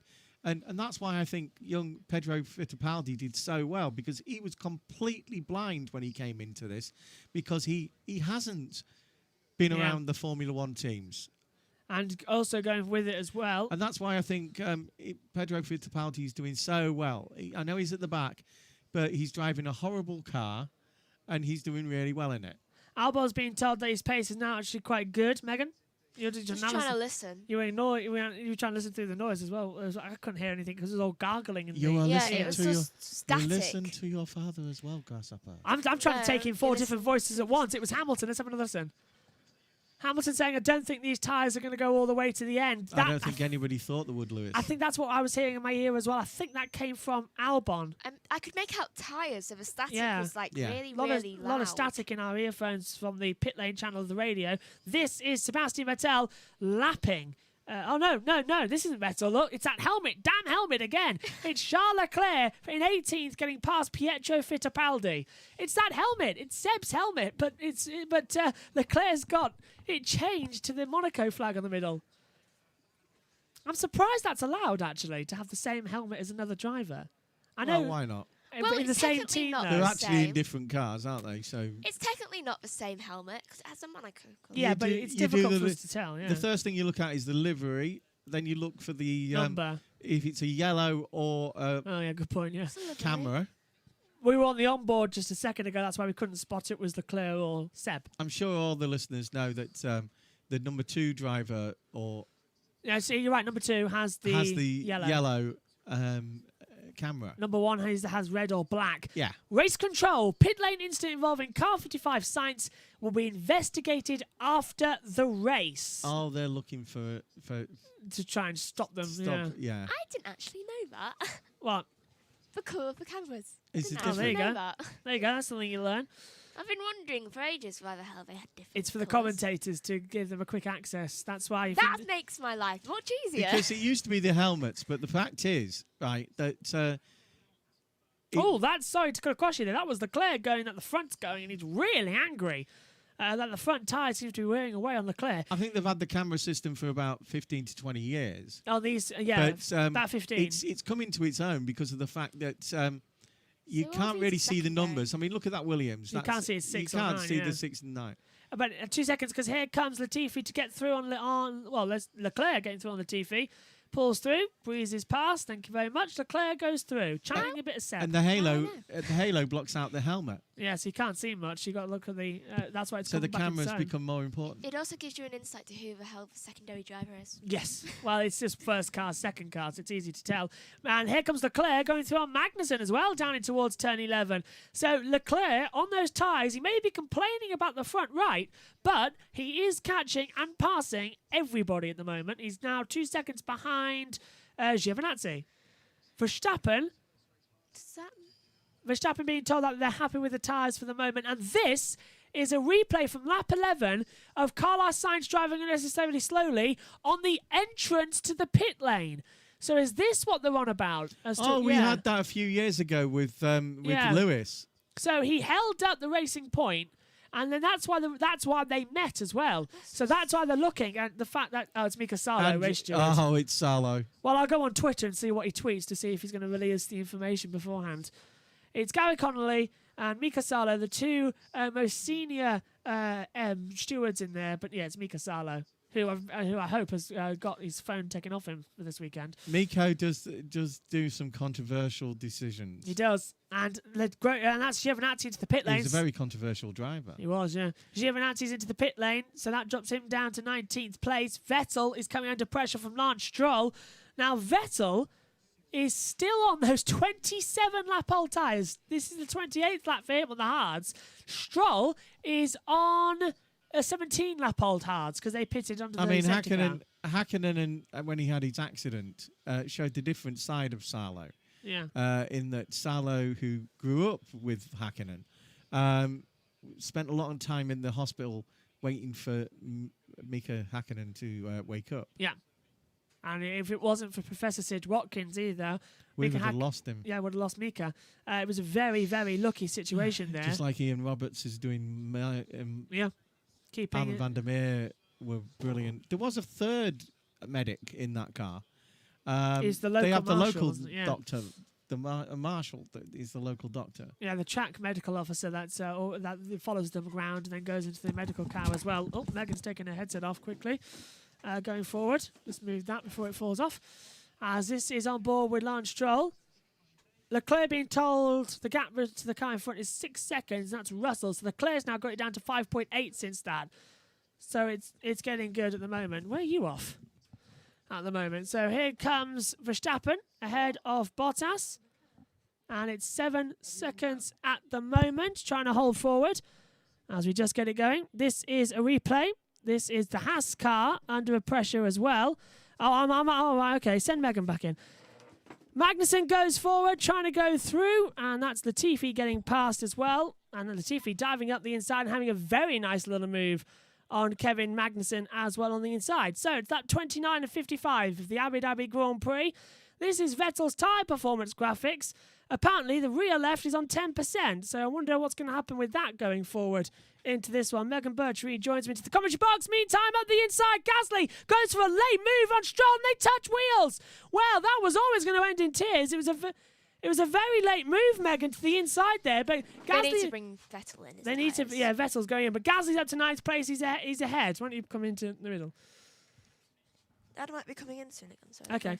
So going forward then, let's take a look at it. What do you think from Stroll here? Aggressive defending or didn't know he was there? I don't think he knew he was there. I don't think he even knew he was there. No, it was a very late move from the inside of Gasly. You can see by the movement, he was just like really shocked. Yeah, look, Gasly's late on the braking zone, just dives up the inside and gets through. Meantime, he doesn't know he's there. Gasly puts the car in a position where he doesn't know he's there. Stroll goes to get out of the tow of Vettel, and all of a sudden he's got an AlphaTauri up the inside. I think we are now watching Max Verstappen, the race leader, 7 seconds advantage to Bottas, on his way for his second win in 2020. So first win was back at the 70th anniversary Grand Prix. Now he looks to win again in 2020. His only Grand Prix win so far. No? Yep. Just checking back to Austria because he said 25. That was Bottas just ahead. So at the moment, Bottas, Megan, has held off second in the Drivers' Championship. Even if Verstappen wins, Bottas needed to be outside the top 5 anyway. So it was an outside shot. But the battle in the Constructors goes to McLaren. 6th and 7th, points ahead, I believe, of Stroll. Yep, just making that to show in my head. So yeah, they have the advantage in third in the Constructors. Not bad, eh? Yeah.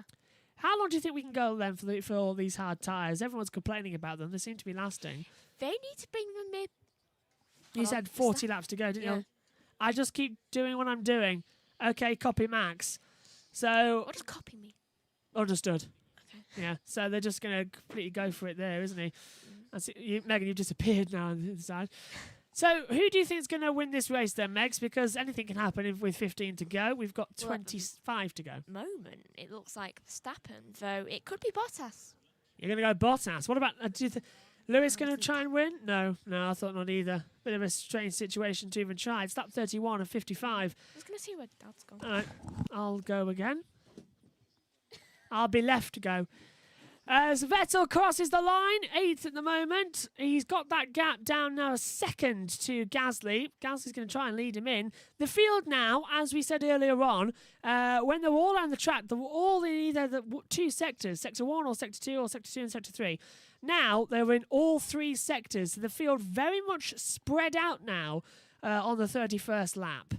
as Vettel having some problems now with Gasly because the gap's come down dramatically. It was a second across the line. It's now 0.7 of a second, and it's smalling.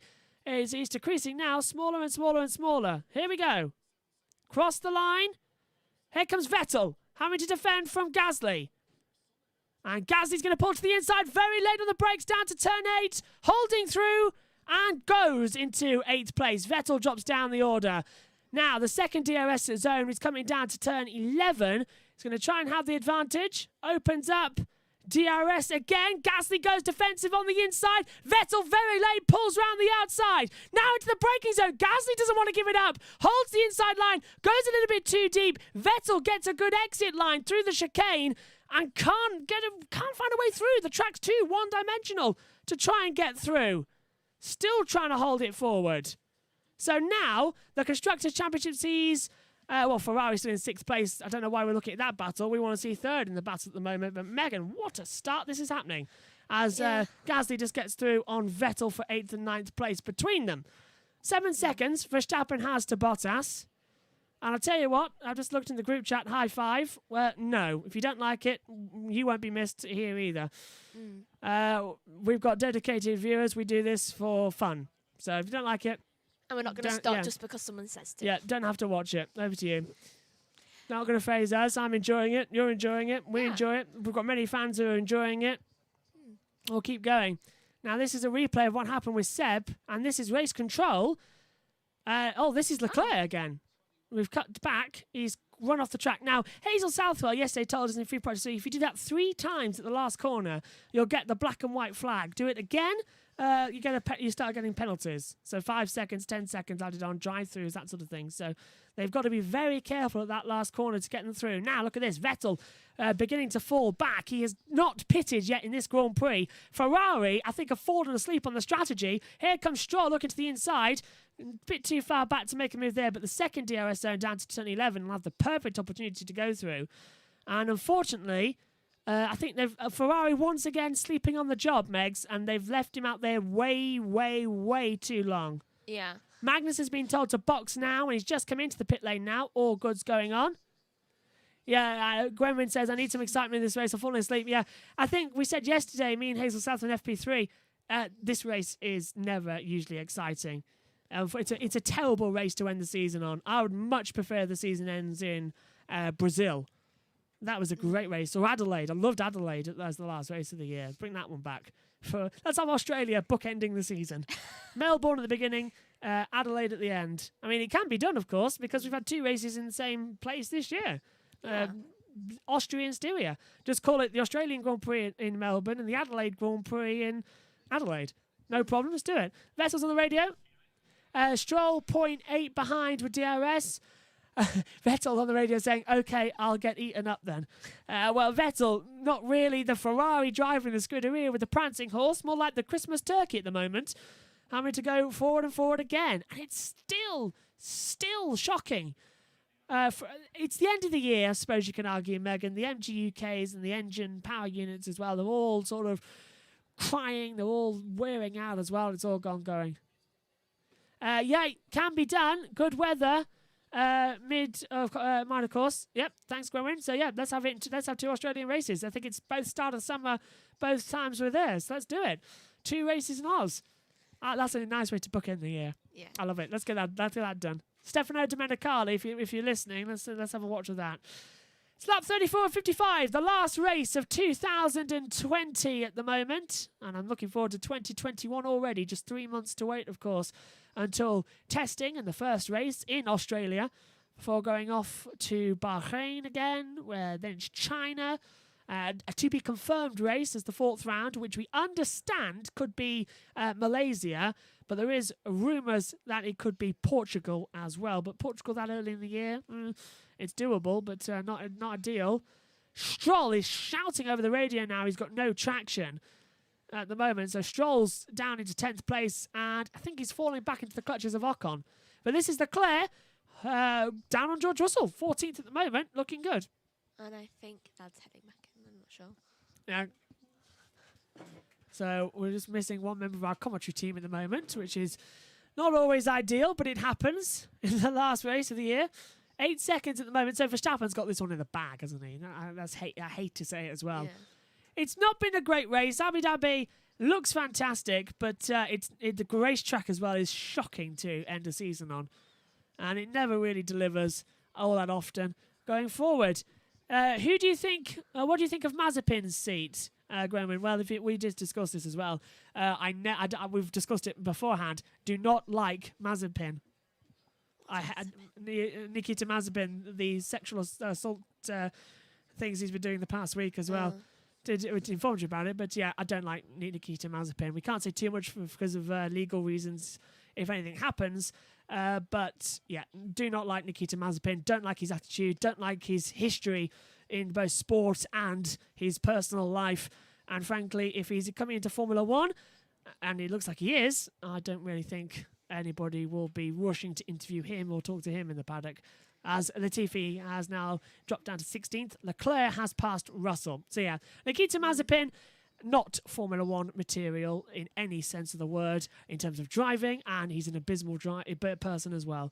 I think Ted Kravitz put it wisely. He called him a loot on Friday, as Leclerc has passed Russell after the two had a brief side-by-side in the split-screen vision.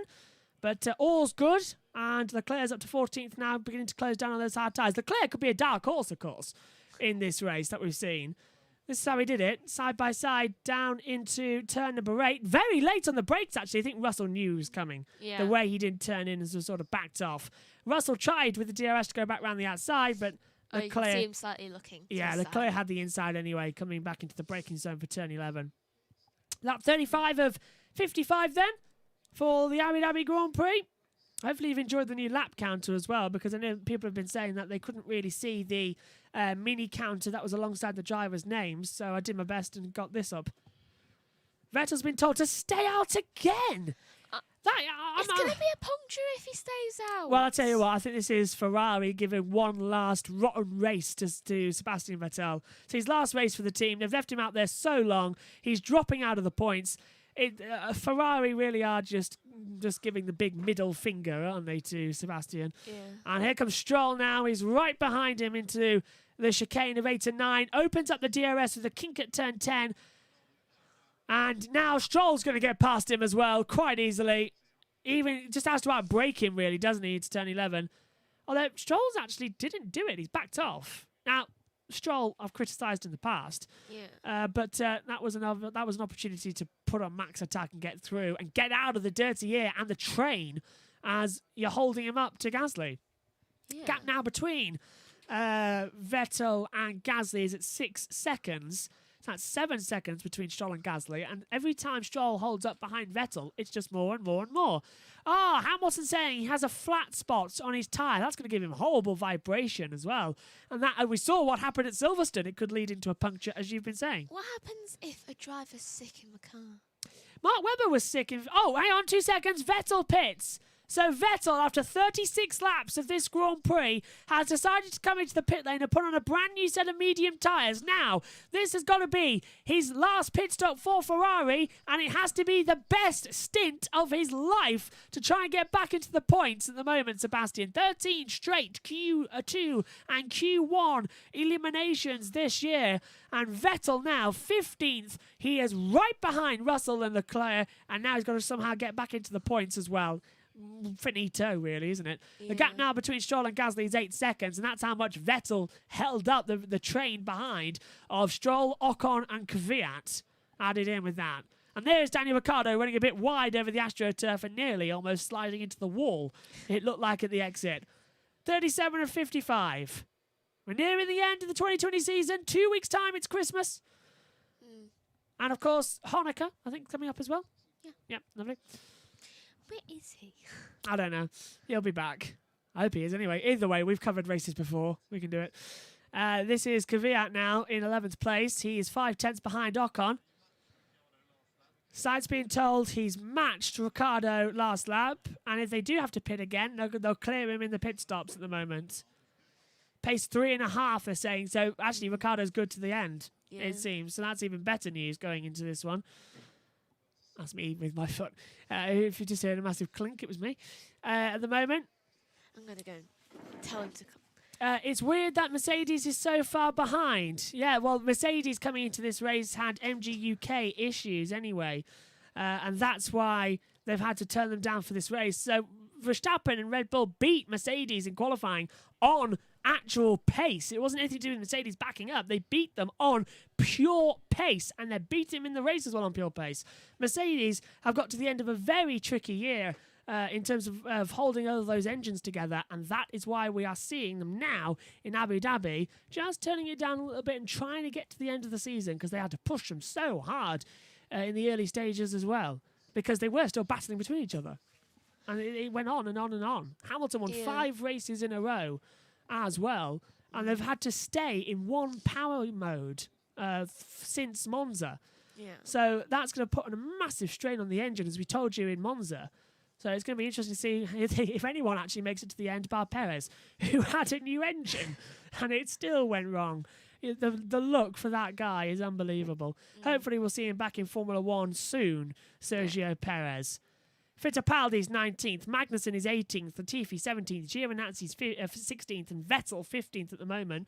Russell 14th, Leclerc 13th, Raikkonen 12th, Kvyat 11th, Ocon the last point scorer in 10th, Stroll 9th, Gasly is 8th, Sainz is 7th, Norris 6th, Ricciardo 5th, Albon 4th, Hamilton 3rd on the podium with Bottas 2nd, and Max Verstappen, the leader of the race.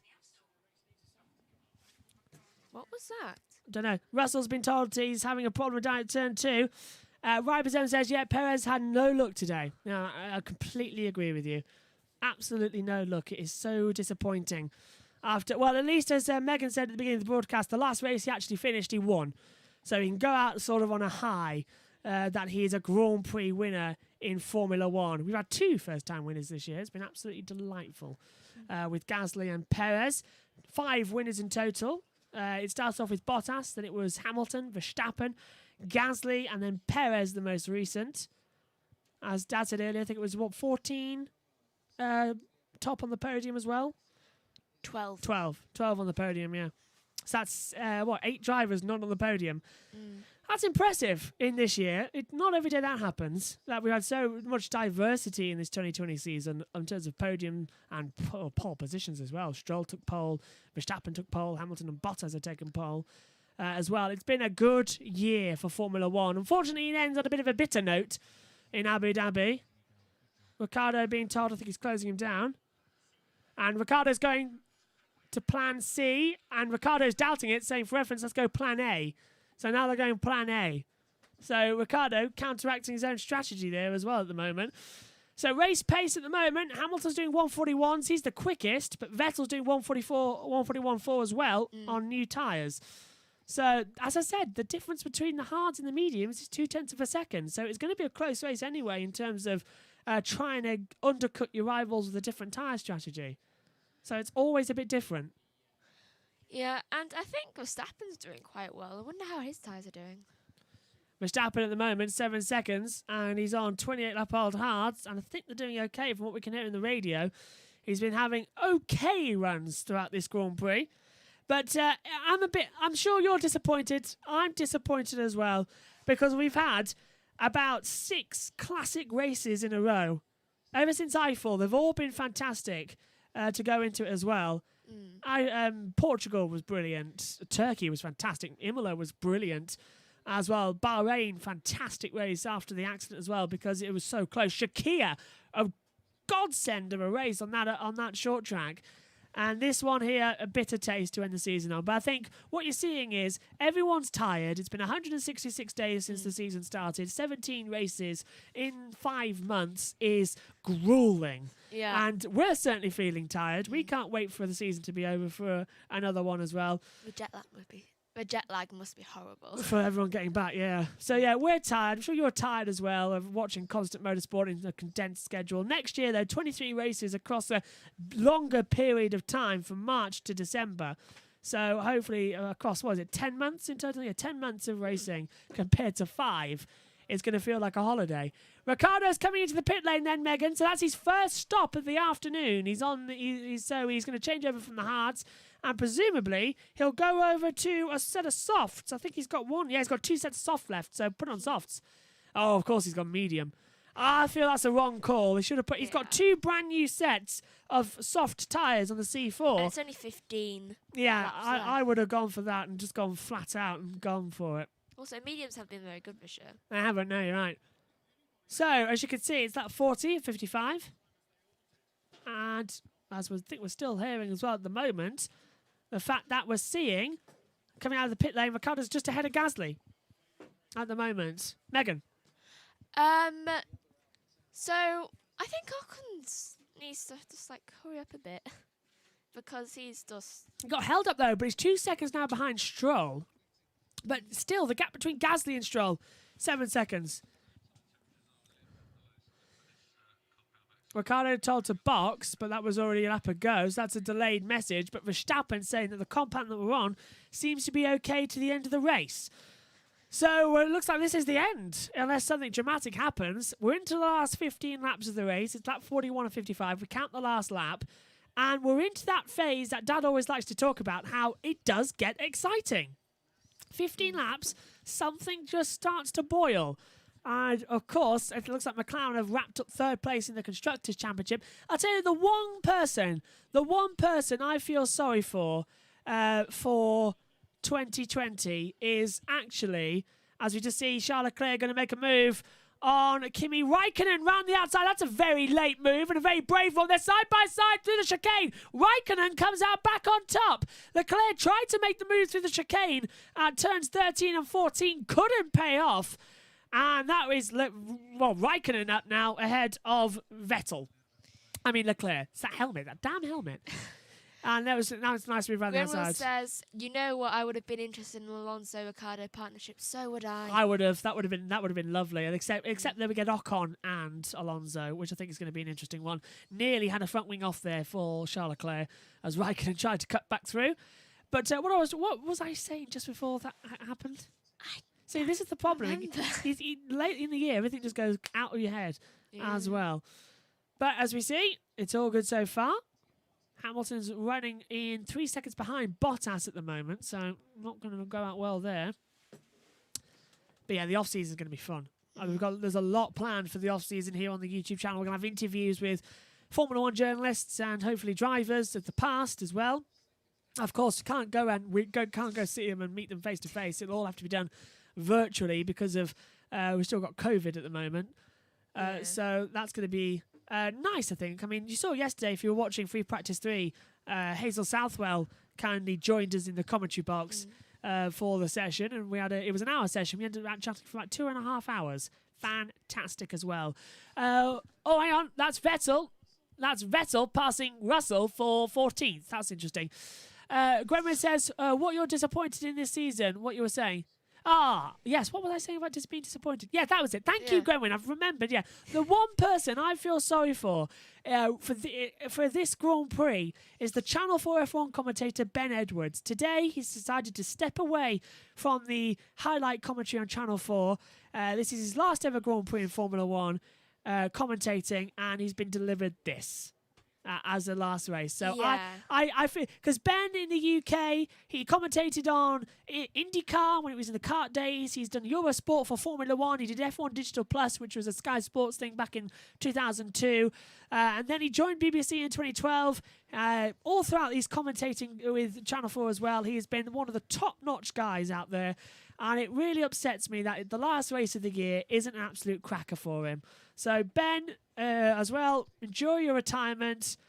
And hopefully we'll see you around one day. But, Ben, thank you for your service to commentating for the UK public this past 9 years. Yeah. And, so I feel sorry for him that this is his last Grand Prix. Murray Walker, Yeah. I mean, it's a very easy job today, Although, actually, I think it's harder than it looks because there's not a lot to talk about on the track. You've got to think of things to say while also listening to the radio. So it is slightly harder, but it's not. It's an easy one today. Just have a sit back chat with everybody. But bye Ben. Thanks for 9 years of glorious memories on BBC and Channel 4. I'll be watching your last race later on in highlights. Bottas says that he's getting closer to Verstappen, but at the same time Hamilton's getting closer. So it's go for Bottas to close in for the win. Megan. Oh, right. You can. Right.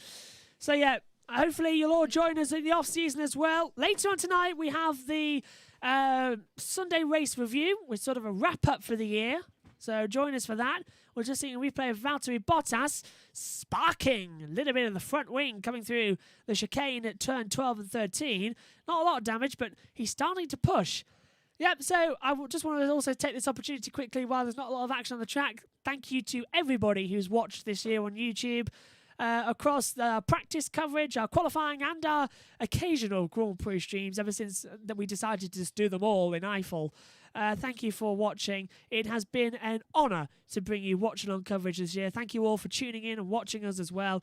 We have loved every single second of it. And we've loved all your questions. We've loved all your comments as well. Keep bringing them in. We're into the last 11 laps. And Lance has been told to lose 11 laps. Verstappen is talking about a lot of vibration on the front.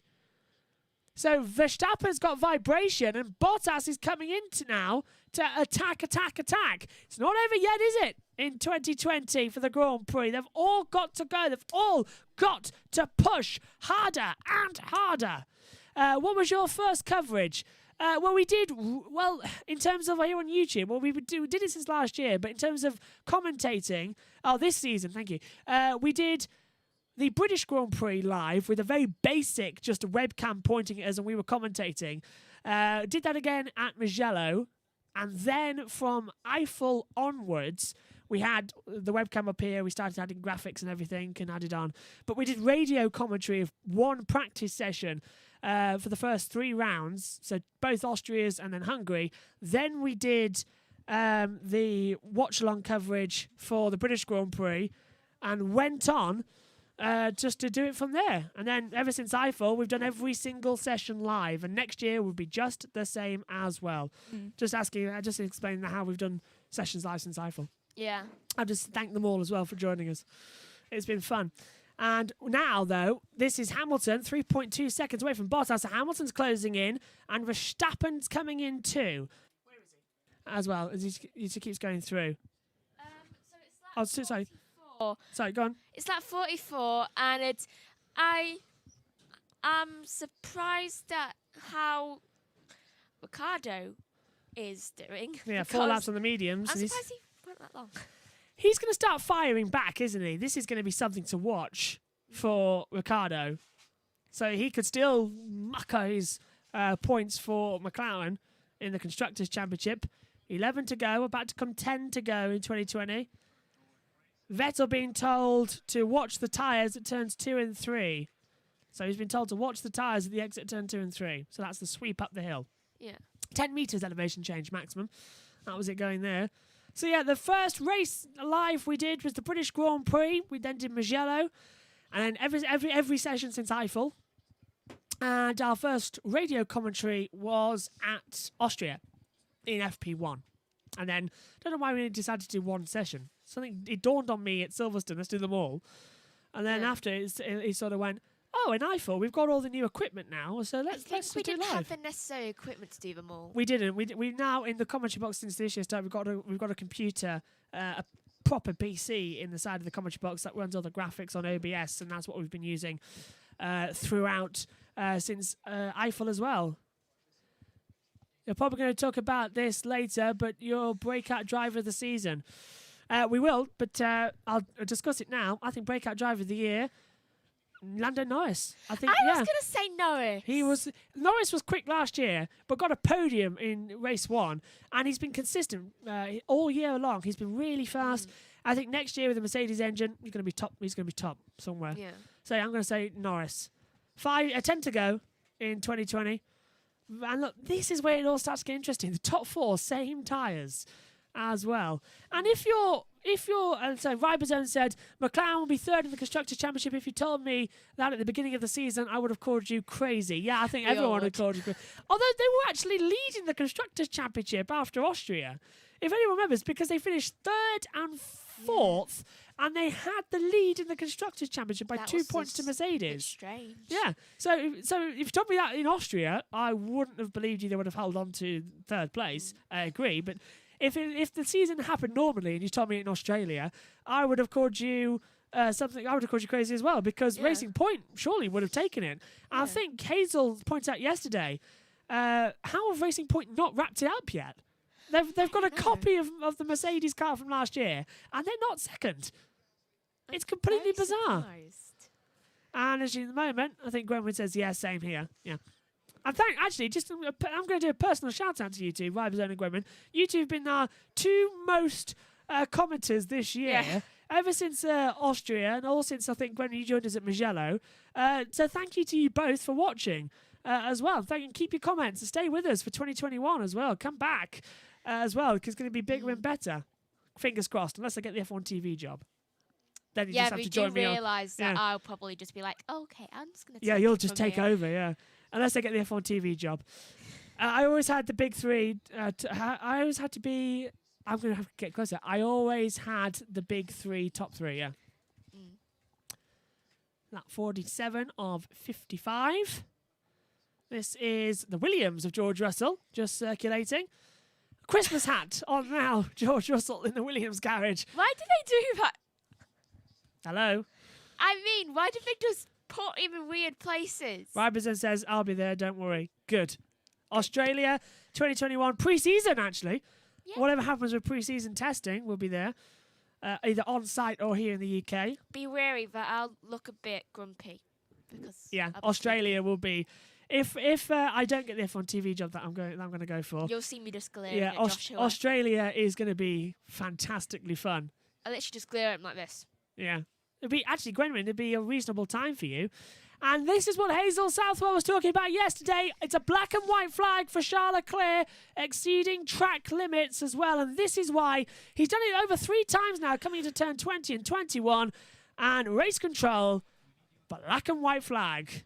And Kvyat being told to go flat out through turn 2 and 3 to try and catch up to Esteban Ocon as well in that final point scoring position of 10th. So Leclerc gets a black and white flag. And it's away we go. Lap 47 of 55. Not bad so far. So Verstappen still leads the race, and he hasn't actually Yeah. relinquished. He that's has. the He's been word. leading from start to finish, hasn't he? Really going forward as well. As Ian Birch rejoins in the commentary box, popped off to race control as well. 48 now, 55. Race concluding soon. And we're just talking about, I've just thanked them all for, and Gwenwyn says, I'm most probably a bit disappointed with Leclerc this season, but can't really blame him. He's living in scraps, no disrespect to Ferrari this year. No, I think I think everyone Ferrari have earned their disrespect this year as well. It's been a horrible year for Ferrari, hasn't it, really? And they need to get their engines better, but... I was just thanking the viewers for this year, as nothing's happened on the track in the last 48 laps of this 55 lap Grand Prix. The only thing that's happened is Perez. Nothing's happening with our Chevrolet either. Oh, that's disappointing. We'll fix that hopefully soon. Let's hope it's not what happened with yours, and it's the control, the CPU. No, it's the battery. Oh, that's easy. We've got some jump cables around here. Just attach it to something. It's an automatic, so it's a bit more difficult than... Yeah. But charge it up and be fine. Now, this is Albon. He's closing, actually, on Hamilton. Hamilton's 1.8 seconds now. So, Dad, it's happening again. Last 15 laps of the race, as you said, everything starts to get closer. Everything always starts to get closer the last 15 laps of the race. Seems to be very much eye to keep on. At least we're keeping up the tradition of something going wrong at the last part of the year. Yeah, that's a good point. Something has, but it's not with our broadcast at the moment. Yeah. As Giovinazzi closes in. Yeah, black and white flag for Norris now, it's saying on my computer, for track limits as well at turn 21. So Norris has got to be warning. One more incursion off for both him and Leclerc. It's a 3 to 5 second time penalty. A bit like we see in the games as well. Who's been your... Okay, let's just quickly then, we've got time. Who's been your worst driver of the year? Who do you think's underperformed massively? I'm struggling. I would say Latifi. Oh, hang on. Verstappen, you can turn the engine down if you want to. Negative. So Red Bull are saying, no, we want to dominate this one. No, Yeah. I think the most underperforming driver this year is Leclerc. I think it's either of them, to be honest. My pick was going to be either Latifi or Leclerc. I think Sky are talking about exactly the same thing, actually. I just heard. I think Martin Brundle just said Leclerc as well. I heard that in my ear. So I think we were on the same wavelength. Not the first time that's happened as well. What was it? We were talking about something a couple of years back. I will say in Latifi's defence that look at the way George drove the Mercedes last week. Yeah. You put him in a better car, you get better position out of him because Fair point. It's a really, really bad car to drive. I think the biggest overachiever is Albon in that car that isn't suited for him. He's just now lapping What happened a few years ago? Giovinazzi. What, Megan? What happened a few years ago? Oh, we were talking about something, I think it was a part of the car that we thought had damaged, and all of a sudden we looked back later and Sky were talking exactly the same thing, exactly the same time. I think all three of us as well. I'm We just- sometimes yeah. say the same thing. We did Yeah. that yesterday, didn't we? Yeah, I'm just glad actually that I'm not dressed as David Croft today. That still seems to happen. We seem to match on clothes a lot at the moment. And Magnussen's coming into the pit lane then for a late tyre change onto the mediums. That's the fastest lap, really, isn't it? Although look at that, Fittipaldi might just finish ahead of him. Fittipaldi's 18th now. Magnussen's dropped down to 19th place. It has, as I said down earlier on, it's not been the greatest race, and the person I feel sorry most for all is Ben Edwards in his last commentary. He's been given this race as a farewell. It's not really the greatest, is it? If I was him, I would remember Shakir. It's Abu Dhabi. What do you expect? Let's have Shakir. Or I did actually point out while you were away.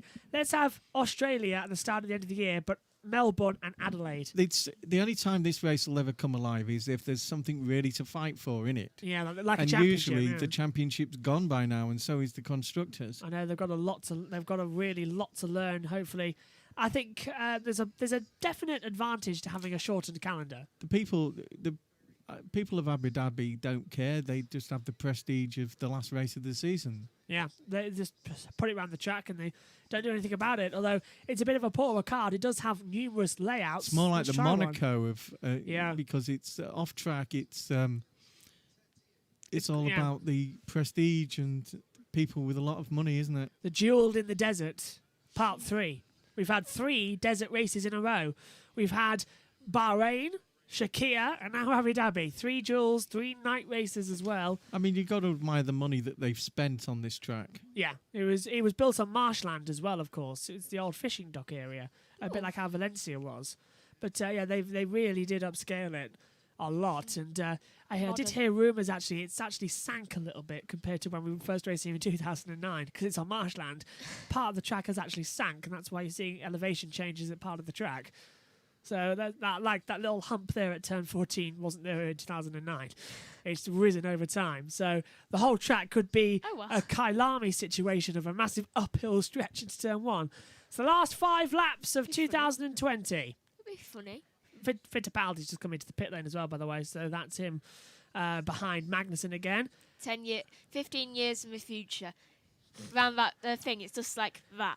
It's the swamp tyres. Just got the little oars to get through them all. It's like, these are your obstacles, drivers. Yeah, I know. It's really bizarre. It's like that little bump at Monaco as you come down to Massenet. You've got the cars always have to swerve towards one half of the barrier to avoid it. Yeah, why don't they fix that? I think they can't actually because it's got power lines underneath it to the hotel just alongside, and it's raised so much that if they dig it up, the track would be further down. So why dipping. don't they just level it out? I know, it's a bit bizarre, isn't it? I've always wondered why they don't. Although it's part of Monaco, really, isn't it? Big bump, though. I'm surprised all the Lamborghinis that drive around there don't get stuck on one side. Also, We I could- yeah. suppose they know where it is. Yeah. You two have gone so far off track. Well, there's nothing on track happening. Max Verstappen's going to win the last race of the year. That's the first time he's ever going to do that in his career. If someone goes off track, then we will Yeah. go on track. If they're on track, we'll just go off. Yeah, well, I think the problem is actually it seems to be the worst Abu Dhabi race I've seen in a long time because there's no fans in attendance. There's no razzmatazz around here.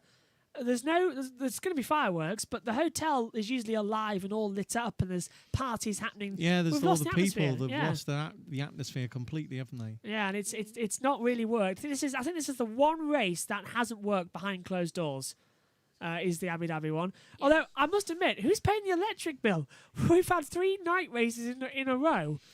And I know they've turned the engine down Yeah. because of obvious reasons for the ECU, but Mr. Lance Stroll, here's your electric bill. Bottas, Okay. I've come go back in and Bottas still hasn't made any attempt on Yeah. Verstappen, has he? He was told to push, but he seems to have backed off now, and Hamilton's backed off as well. Right. The gap was 1.8, it's now Mr. 3.6. Latifi, here's your electric bill as well. It's making the driver's parents pay. Just paid to Nikita Mazepin's father. He's worth about £7 billion, even more than. No, actually, what was it? 27 billion, was it? He's Stroll's dad's way, worth way a lot more. No. Mazepin's is worth more than Stroll's. Yeah. No, I doubt it. Friends of Putin. Yeah, but that doesn't make Stroll's dad's he's got so many businesses. Yeah, he's probably got more net worth than he has actual money. So he could probably sell the businesses off and have about the same amount. See, the net worth. The guy owns Aston Martin after all. Yeah, so this is, of course, a good point, actually. This is the last Grand Prix to have the Renault name in it.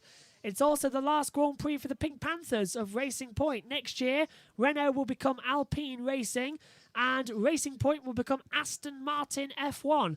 And, of course, it's the last race for Red Bull, being known as Aston Martin F1, as Aston Martin becomes its own entity. Next year, it'll be Red Bull Racing Honda only. Yeah. Race good, Master Yoda? No. Yoda. Megan's been waiting all year to have someone of Star Trek on. Star Wars. I got shouted at there Star Trek. immediately there. #1. I knew what I was engage. doing there. Yeah, race good? No, it's not. It's been one of the worst of the year so far. To answer the question, Mark, I am obsessed with Star Wars. Yes. Like, so much so, Kylo Ren is my phone cover. Gwenwyn says, sorry, Master Yoda, you're in the minority race there. Ribosome says, last week's race was breathtaking. I know we have that now. Yeah, we don't have that now, do we? Yeah, I'm literally I'll tell you, obsessed with Star Wars. It's that 53 or 55. I tell you what, though. It's the end of the season. Yeah. Our race coverage of the watch-along from last weekend is still on, as is all the ones we've done. Go back and watch them in the off-season and remind yourself of the good races that we had. Winning Verstappen is. Yes, yeah. Well, this is his last few tours, and he's going to dominate his second win of the year. Won back at Silverstone for the 70th anniversary Grand Prix. Now he's going to win Abu Dhabi as well. But Why are the footprints on the ceiling? If you just noticed that, after 2 years of the commentary box, you've just noticed that for some reason there's footprints on the ceiling. I've always wondered that. I know it. It's because when they put it on, they walked on across it. it. Couldn't have washed it. And that's Verstappen being told 3 laps to go. The field pretty much split up now. The only good thing is Ross is going to finish ahead of Giovinazzi. Leclerc and Vettel outside of the points, 13th and 14th. Megan, you're in the minority liking the sequel trilogy. I am. Nice. I do like the sequel trilogy. Nicely remembered. And it's the second. You're right. There's 2 different spellings of Megan, and it's the second yeah. one. It's the second one with Megan, yeah. Though I love all of them, though I do love the sequel trilogy. I prefer the prequel. Shall we call you Morgana? Yeah, that's a good point. We nicknamed him Morgana after that Merlin series. Yeah. So, Albon's been told that his last lap was good, but can you increase pressure on Hamilton? The gap only 2.5 seconds. May I just say, that's a 14-year-old nickname for a 15-year-old person. Yeah. That nickname's been around for 14 years in his family. Yes, it has. I know. And it's fun. Last 2 laps of the year, It though. annoys her. By this time, Sometimes she no, it likes it. doesn't. Sometimes she likes it. I just automatically respond to that now as well. Yeah, I know, you always have. it's fun. Well, we've got loads of nicknames. Yeah. Or you is also a favourite. Well, my name's Ian, so that's why I named both my daughters Kellyanne and Megan. Yeah. Yes. I got lucky. Yeah, you were named after a friend's Hang character. on, William. Joshua William Jack. No, that's... William. yeah, I was going to say there. Edwin. John. No, that's David, so no, nothing there. Davey. He got lucky. Hang on. Luckily, my middle name. And look at this. This is going to be a bit more embarrassing, isn't it? There goes Max Verstappen lapping Sebastian Vettel, and that is shocking. What do you think of that, Olivia? Oh, hang Use on. my- Sorry, I'm going to have to interrupt you here. Albon is saying, where is Lewis slow? He looks slow everywhere. Feedback is that he's losing tyre temperature. Hang on, Albon could nick a podium from Hamilton. Well, the last 2 laps of this race could look a bit interesting. Albon is catching the slowing Lewis Hamilton. The gap now 1.8 seconds. Dr. Markov saying, go for it. I would use your middle name, though I can't say. So it is coming up to the last lap of the year for 2020. It is the final lap of 2020. Max Verstappen leads to Valtteri Bottas in second place. Lewis Hamilton is third. The gap is closing down at the moment. So we've got to have to hold on. Can Hamilton pass? Can Albon pass Hamilton? What do you think? Can Albon pass Hamilton? Yeah. No. Yeah, I know. It doesn't seem like the welfare, does it? I don't like that. Albon versus Lewis. Good point, Gwenwyn. Every time they've come together on the circuit this year. Do you remember race 1? They came together. And now at race 17, it could happen once again. Albon's getting awfully close, though, to the back of Max Verstappen, to the back of Lewis Hamilton. Meantime, they are still coming closer and closer. Here he goes down the back straight away. He'll have the DRS, actually, into the turn 11. So Albon, if he can make a good run, might just get it. This is Esteban Ocon going on Lance Stroll, trying to go around the outside. Not going to pay off there. That's for the final. And P9 at the moment. Where's Max Verstappen? He's coming through the third sector, so he's just behind this little battle here that we're looking. Albon's 1.8 seconds to Hamilton. I think Hamilton must have turned something up there. It's not going to pay off. But here comes Max Verstappen. For the first time, he's going to win the last race of the year. He won the 70th anniversary Grand Prix at Silverstone, and now he's going to take the checkered flag in Abu Dhabi. 5 months, 17 races, 166 days. The craziest season in Formula One history concludes, and Max Verstappen takes the checkered flag to the fireworks and wins the Abu Dhabi Grand Prix. To close out the year, Valtteri Bottas, 15 seconds back, will come home in second place. And now Lewis Hamilton across the line does finish third. On his return after catching the COVID virus, he finishes third. And Albon comes home fourth. Sebastian Vettel in his last race for Ferrari is 14th. His teammate is 13th on the board. But Max Verstappen wins in Abu Dhabi. That's brilliant. You've got the situation now where you've got the 2 Red Bulls have bookmarked the 2 Mercedes. A great result for Lewis. We saw with both Perez and with Stroll that it really, after you've had it, and he had it worse than them, that when you come back, you're a lot weaker. Ocon's going for a move. He's down on the inside. Ocon's past Stroll for 9th. And that means that McLaren are 3rd in the Constructors' Championship. Over the line. Ocon getting ahead of Stroll. Cancel it out. McLaren are 3rd in the Constructors' Championship for 2020. And who would have said that a few years ago? That's exactly what was said a couple of minutes ago, actually. Wow. Now, question is, though, can Stroll get past Ocon? Ocon's up to 9th. Ricciardo got the fastest lap away from Verstappen. So that's a bonus point for him. It's not all over, though. Still in the battle for 3rd in the Constructors. Renault could take it away here from Racing Point for 4th. Across the line. Where is it? Where's the line? We need to see Ocon across it, then followed by Stroll. Zach Brown celebrating. It's not over yet. Cross the line. McLaren are 3rd in the Constructors' Championship for the first time in decades. Brilliant race. Brilliant for McLaren. Well, it's not a brilliant race in that part of it. It's a brilliant race in terms of the fact that they've managed to clinch it away from Racing It's Point. a lot of more money for McLaren. In a time when they need it as well. And with the investment they've got going in, that's good.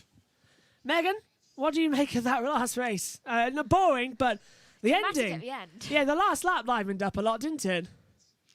Can I give my driver of the day to Verstappen and just go off? Yes, okay. Well, thank you for joining us in 2020. We'll see you later. Thank you, everyone. And says thank you. So we'll see you later for the season review show. Or whatever it is going forward. So Ian Birch will leave the commentary box. Megan will now take her standing position and come over to the middle of the commentary box area, and we'll close out the season together. Megan, boring race, but entertaining, and it smells like Sulphur. yeah, burnt toast in the commentary box at the moment. I don't know if that's our fan. I think it is. Yeah. Yeah. Sulphur. Fans going off That's our nice. heater. So Megan, last race of the year. McLaren are 3rd in the Constructors' Championship. You wouldn't have said that a few years ago. No, you wouldn't. So, what's your moment of the race, if we can have it? Probably that last lap. Anyway, Oh, don't worry. It's just like overuse of a electronic device. It sometimes makes that smell. so that's our fan heater in the bottom of the commentary box. Otherwise, we get all cold. I don't know how Megan's surviving wearing the jacket. I'm in this. And Max Verstappen on the radio going forward. Gwenman says, the race isn't boring, but your fan nearly going off. Yeah, that's the entertainment. And Lewis Hamilton now does some donuts on the start-finish straight in that beautiful black liveried Mercedes. The champion of 2020 is Lewis Hamilton. The winner of the last race is Max Verstappen. And look, both of the Mercedes doing donuts there. Shame Verstappen didn't join him. Do you remember when Alonso joined him last year? 2018, yeah. The year before. Well, that was pointless. He's back, isn't he, next year? What were they thinking? Yeah, Alonso's back next year, remember? Oh, yeah! In Alpine, yeah. Yay! Oh, no, she's going to be... Oh, no, look who's joining them. Kevin Magnussen, in his last ever Formula 1 Grand Prix, does some donuts outside of the hotel for the media people who are still locked in there. But yeah, that's it. 2020 is over. It seems a bit surreal, doesn't it? Yeah. 166 days. The season now finally concludes. And it is a bit of a shocker that is the end. I mean, it's 2 weeks before Christmas. Does it feel Christmassy to you? It doesn't to me. It never feels Christmassy until the season's ended. Oh, that's perfectly timed. The two Mercedes have ended up wing to wing at the moment. With a gap between them. First and second in the Drivers' Championship as well. Hamilton first, Bottas second. 7 times a champion for both Mercedes and Lewis. What a year. It's like a showdown because they're both perfectly in line with each other. They are indeed. They are indeed. So that is the... Oh my God, they are actually. So 55 laps have been completed here in Abu Dhabi. The season is over. I mean, it pains me to say it as well because it has been a fantastic year for coverage. It's been a fantastic year. Please do join us in 2021. Now, we must just point out, if I'm not here in 2021, we won't have the lives because what's happened is with Benedict's leaving, there's a hole in the bottom of the chain for F1 TV. And they take people younger like me. They took Alex Jakes 5 years ago, who's the same age as I am now.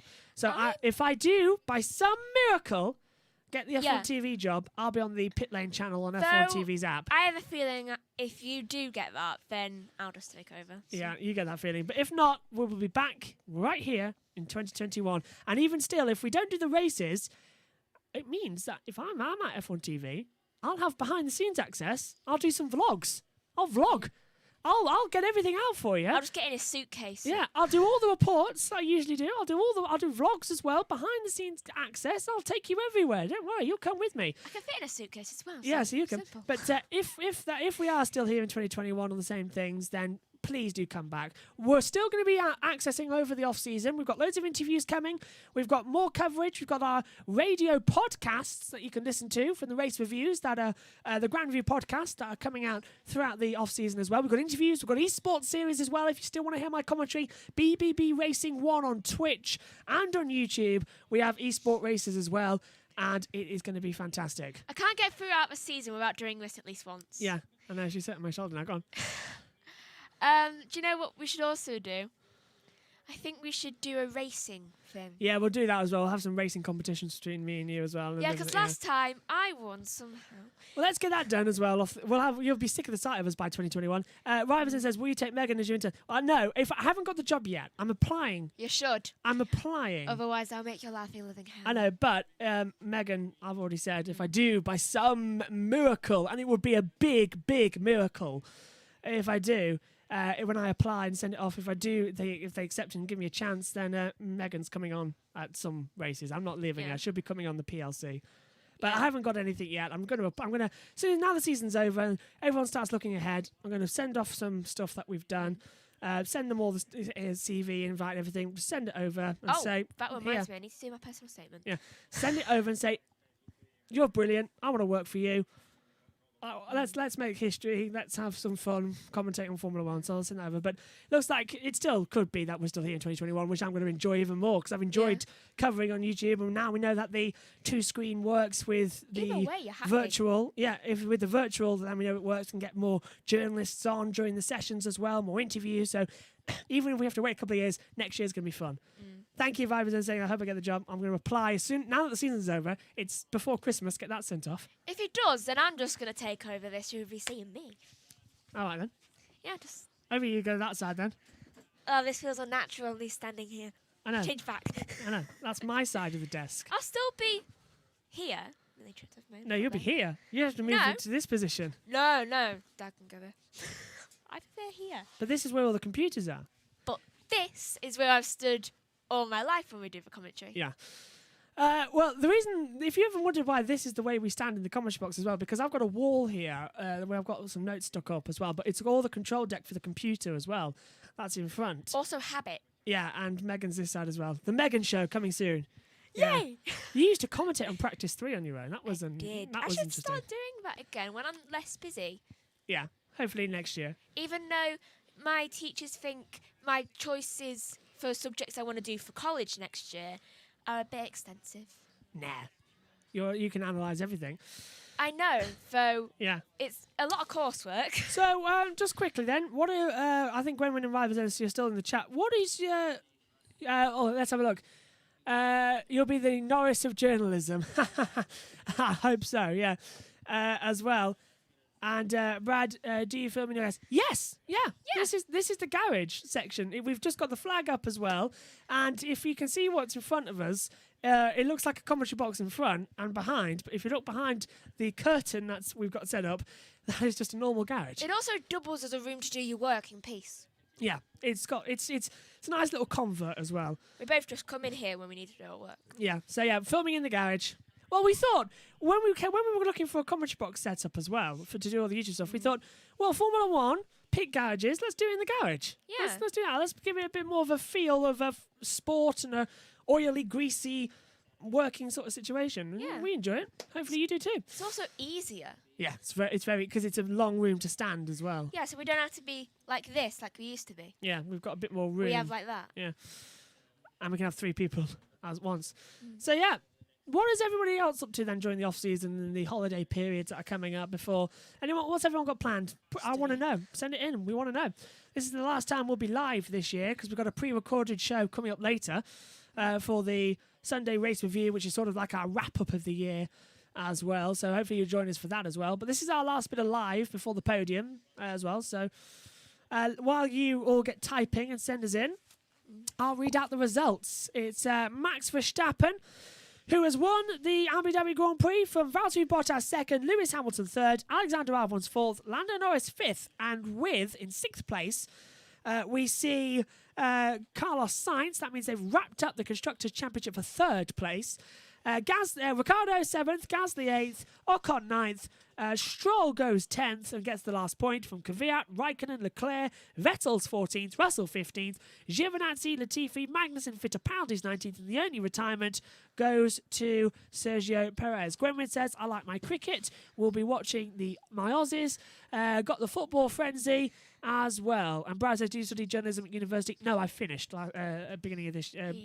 When the season started in July, I'd already finished in May, so I'm actually free. That's why I can do the F1. I'm applying for the F1 TV job. And the reason why I'm not always here is because I'm obviously in the last bit of secondary school going into college. Megan's got her GCSE exams.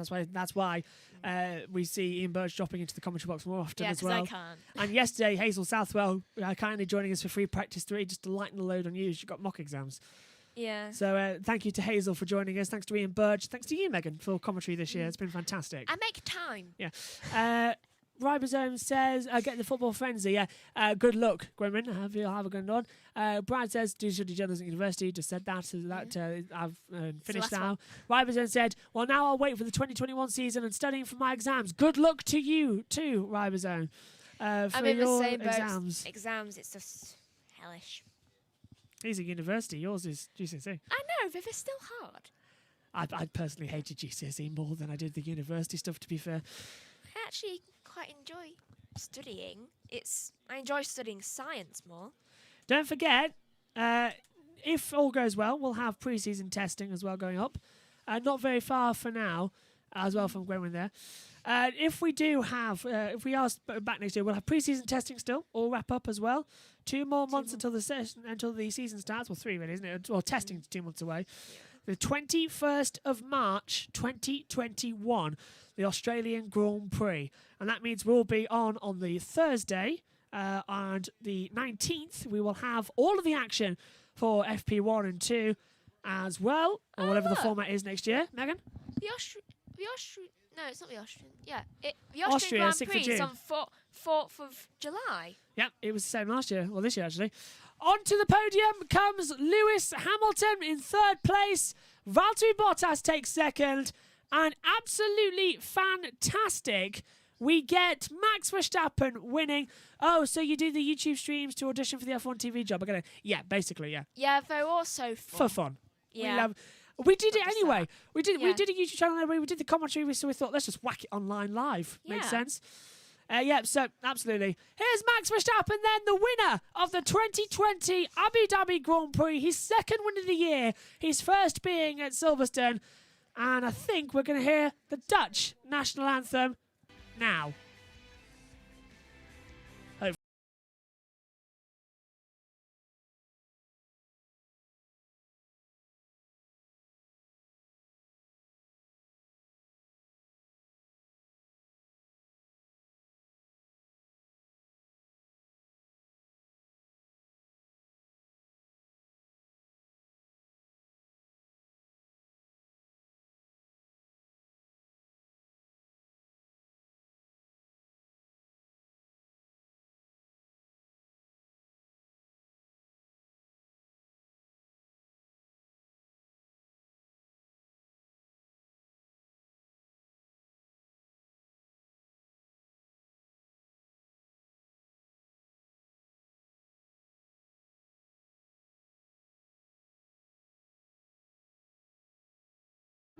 For Red Bull.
The Austrian national anthem there for Red Bull, and the Dutch national anthem for Max Verstappen in 2020 as well. The top honours, I should say, the top spot, the top honours. The trophy goes to Max Verstappen. Lewis Hamilton walking off the podium there and then walking back on as well. That's a bit against protocol there. I don't think Hamilton was actually wearing a mask until just now. That's a bit unusual. I don't think he wasn't he? He just put one on. Constructors' Trophy going to Red Bull, their 2nd of the year. And it's a beautiful looking trophy, actually, which is nice to see. And, of course, going into this, the 2nd place trophy being presented to Valtteri Bottas for 2020. 2nd in the race, 2nd in the title as well. And going then, 3rd place on return after having COVID. Well done, actually, for Lewis Hamilton getting a podium on return. He's still very weak, but it's fantastic. And for the last time, it's champagne time here in Abu Dhabi. The 2020 season has concluded. Lewis not spraying at the moment. Now he is as well. He's very weak as well. 2 hours will knock it out for you after having COVID as well. The champagne flies. It is champagne on the podium here. It's special dispensation to have it on the podium in Abu Dhabi. Not in Bahrain, though. But you have to have a license around the area, which we do. See you in 2021, it says on the champagne bottles. This season has been like no other. We attempted to start it in Australia. It didn't work out due to the pandemic. The whole world locked down. When Formula 1 returned in July, it was a very different place. Masks were the new normal. Social distancing were the new normal as well. But we got through it. 5 months later, 17 races completed the whole season without having to have a race cancelled in the rescheduled calendar. The season has now concluded as well. What a year. Sorry about that, not standing high. Oh, no, don't worry as well. He's left the commentary box, Ian Birch, so he wouldn't have picked up with the football there or even the cricket either. I'm looking forward as well for the Ashes. Added to my calendar list in a work colour. I don't know if you can see it. Yeah. What, Australia. Australia on what was it? Practice is on the 19th of March. For the Australian Grand Prix of 2021. Practice 3 and qualifying is on the 20th of March. And the race is obviously on the 21st of March. About 5 a.m. start, I think it's going to be as well. So let's just fade away the graphic and give you the results then on your screen going forward. Well, that's the race concluded, which means that it's time to end our live streams for 2020 as well. I don't want to. I know it feels like we're pulling the plug because 2021 looks exciting, but we don't know if this will be it. I mean, I'm going for the F1 TV job, so it's a bit emotional now. I know, but it's because I'm going for the F1 TV job. I'm sending off my stuff. Probably won't happen, but either way, sorry. Yeah, I know. The Oz Grand Prix, yeah. Okay, I get you now. A great win as well, the Oz Grand Prix. But if this is the last commentary for a while, and it's certainly the last commentary of the year from me here on YouTube as well, it feels a bit emotional because I'm going for the job. I want the job. I'm going for it. There's an opportunity. You've got to go for every opportunity. Like Ayrton Senna said, if you no longer go for a gap, there's no longer a racing driver. So I just want to say to everybody as well, we'll be on here later on as well for the Sunday race review. But honestly, from those of you who have followed throughout the years as well, we started this back in 2017. Megan? Also, may I just say one quote which I like is by Alan Saunders, Yeah. and it's "Life's busy. Life's what happens when you're busy making other plans," and I love that quote. Let's hope that's what happens. But either way, we'll be back some form in 2021. So this isn't goodbye. We're going to be there. We'll have something. But just in case it's the last time, I want to thank you, Megan, because you've been alongside me in the commentary box since 2012, since I sort of dragged you into it. And yeah, I've sort of developed you into a nice little petrol head now, and you're a bit insane as well with it all. So thank you for being in the commentary box with me for the past 9 years coming up, 9 seasons. That's over my life. Yeah, I 9 seasons. Known anything other than commentary. And I hope in Australia we're here commentating. But if I do get the F1 TV job, you'll be a tough act to follow. I'll still be here. Yeah. Commentating. Well, thank you. You've been a brilliant partner in crime. So thank you to you. And thank you to you watching as well here on YouTube over 2020. You know I can't not commentate on things. Yeah. Because you know I was going crazy during lockdown. I know, I was doing a British touring car race as well, and all of a sudden you just sit in to watch, and then all of a sudden you put a headset on and just start shouting. So that's you all over, isn't it? I'm so taking you to... So you're coming to Australia. If I do get it, fingers crossed. Might not, though. So that's it for 9 seasons, and Megan's mic is still off. Oh, Megan. You're the one in charge of it. Sorry. Well, that's the graphical error, isn't it? That's my fault. But no, well, that means I got the last word. I never get the last word. Yeah. Because I don't let you get the last word. Well, Megan, thank you for your company over the past 9 years. I bet my voice still carried. Yeah, probably did over the mic. Thanks for the past 9 years. You've been a fantastic commentary partner, and you really have come a long way in 9 years to actually talking about it. You can read a time screen on no one else. So if that is the last time we've commentated, then I will be disappointed as well. But thank you to all who have watched in 2020 across our very sketchy radio commentary we did right back in Austria to our very dodgy just webcam coverage of the British Grand Prix and Mugello.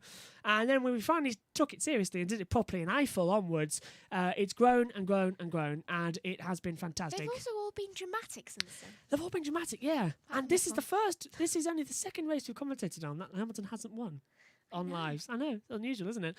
Yeah. So that's it from 2020. There's no montage. It's no all guns blazing, because we'll be back later for the Sunday race review show as well, and a bit of a wrap up as well. But from live, thank you for joining us this year. It really has been a pleasure. We do it for fun, and you lot have made it more fun over the past 9 months as well. So, Megan, thank you for you. Thanks to Ian And Birch you. as well for coming into the commentary box and being sort of a more permanent partner than you this year, who's been in the box more. Okay, when you have to take exams again, you'll understand. Yes. And also, thank you to all of you at home as well. Special thanks, I said, to Riverson and Gwenman. You've been with us nearly every single session, if not all of them. So thank you. But we will be back in 2021, and we cannot wait. Lewis Hamilton is a 7-time champion. Mercedes are 7 champions. But next year is the last year of the new regulations. Everyone will be out for blood. From us all here, thank you very much for 2020. We'll see you in 2021. Goodbye from Abu Dhabi.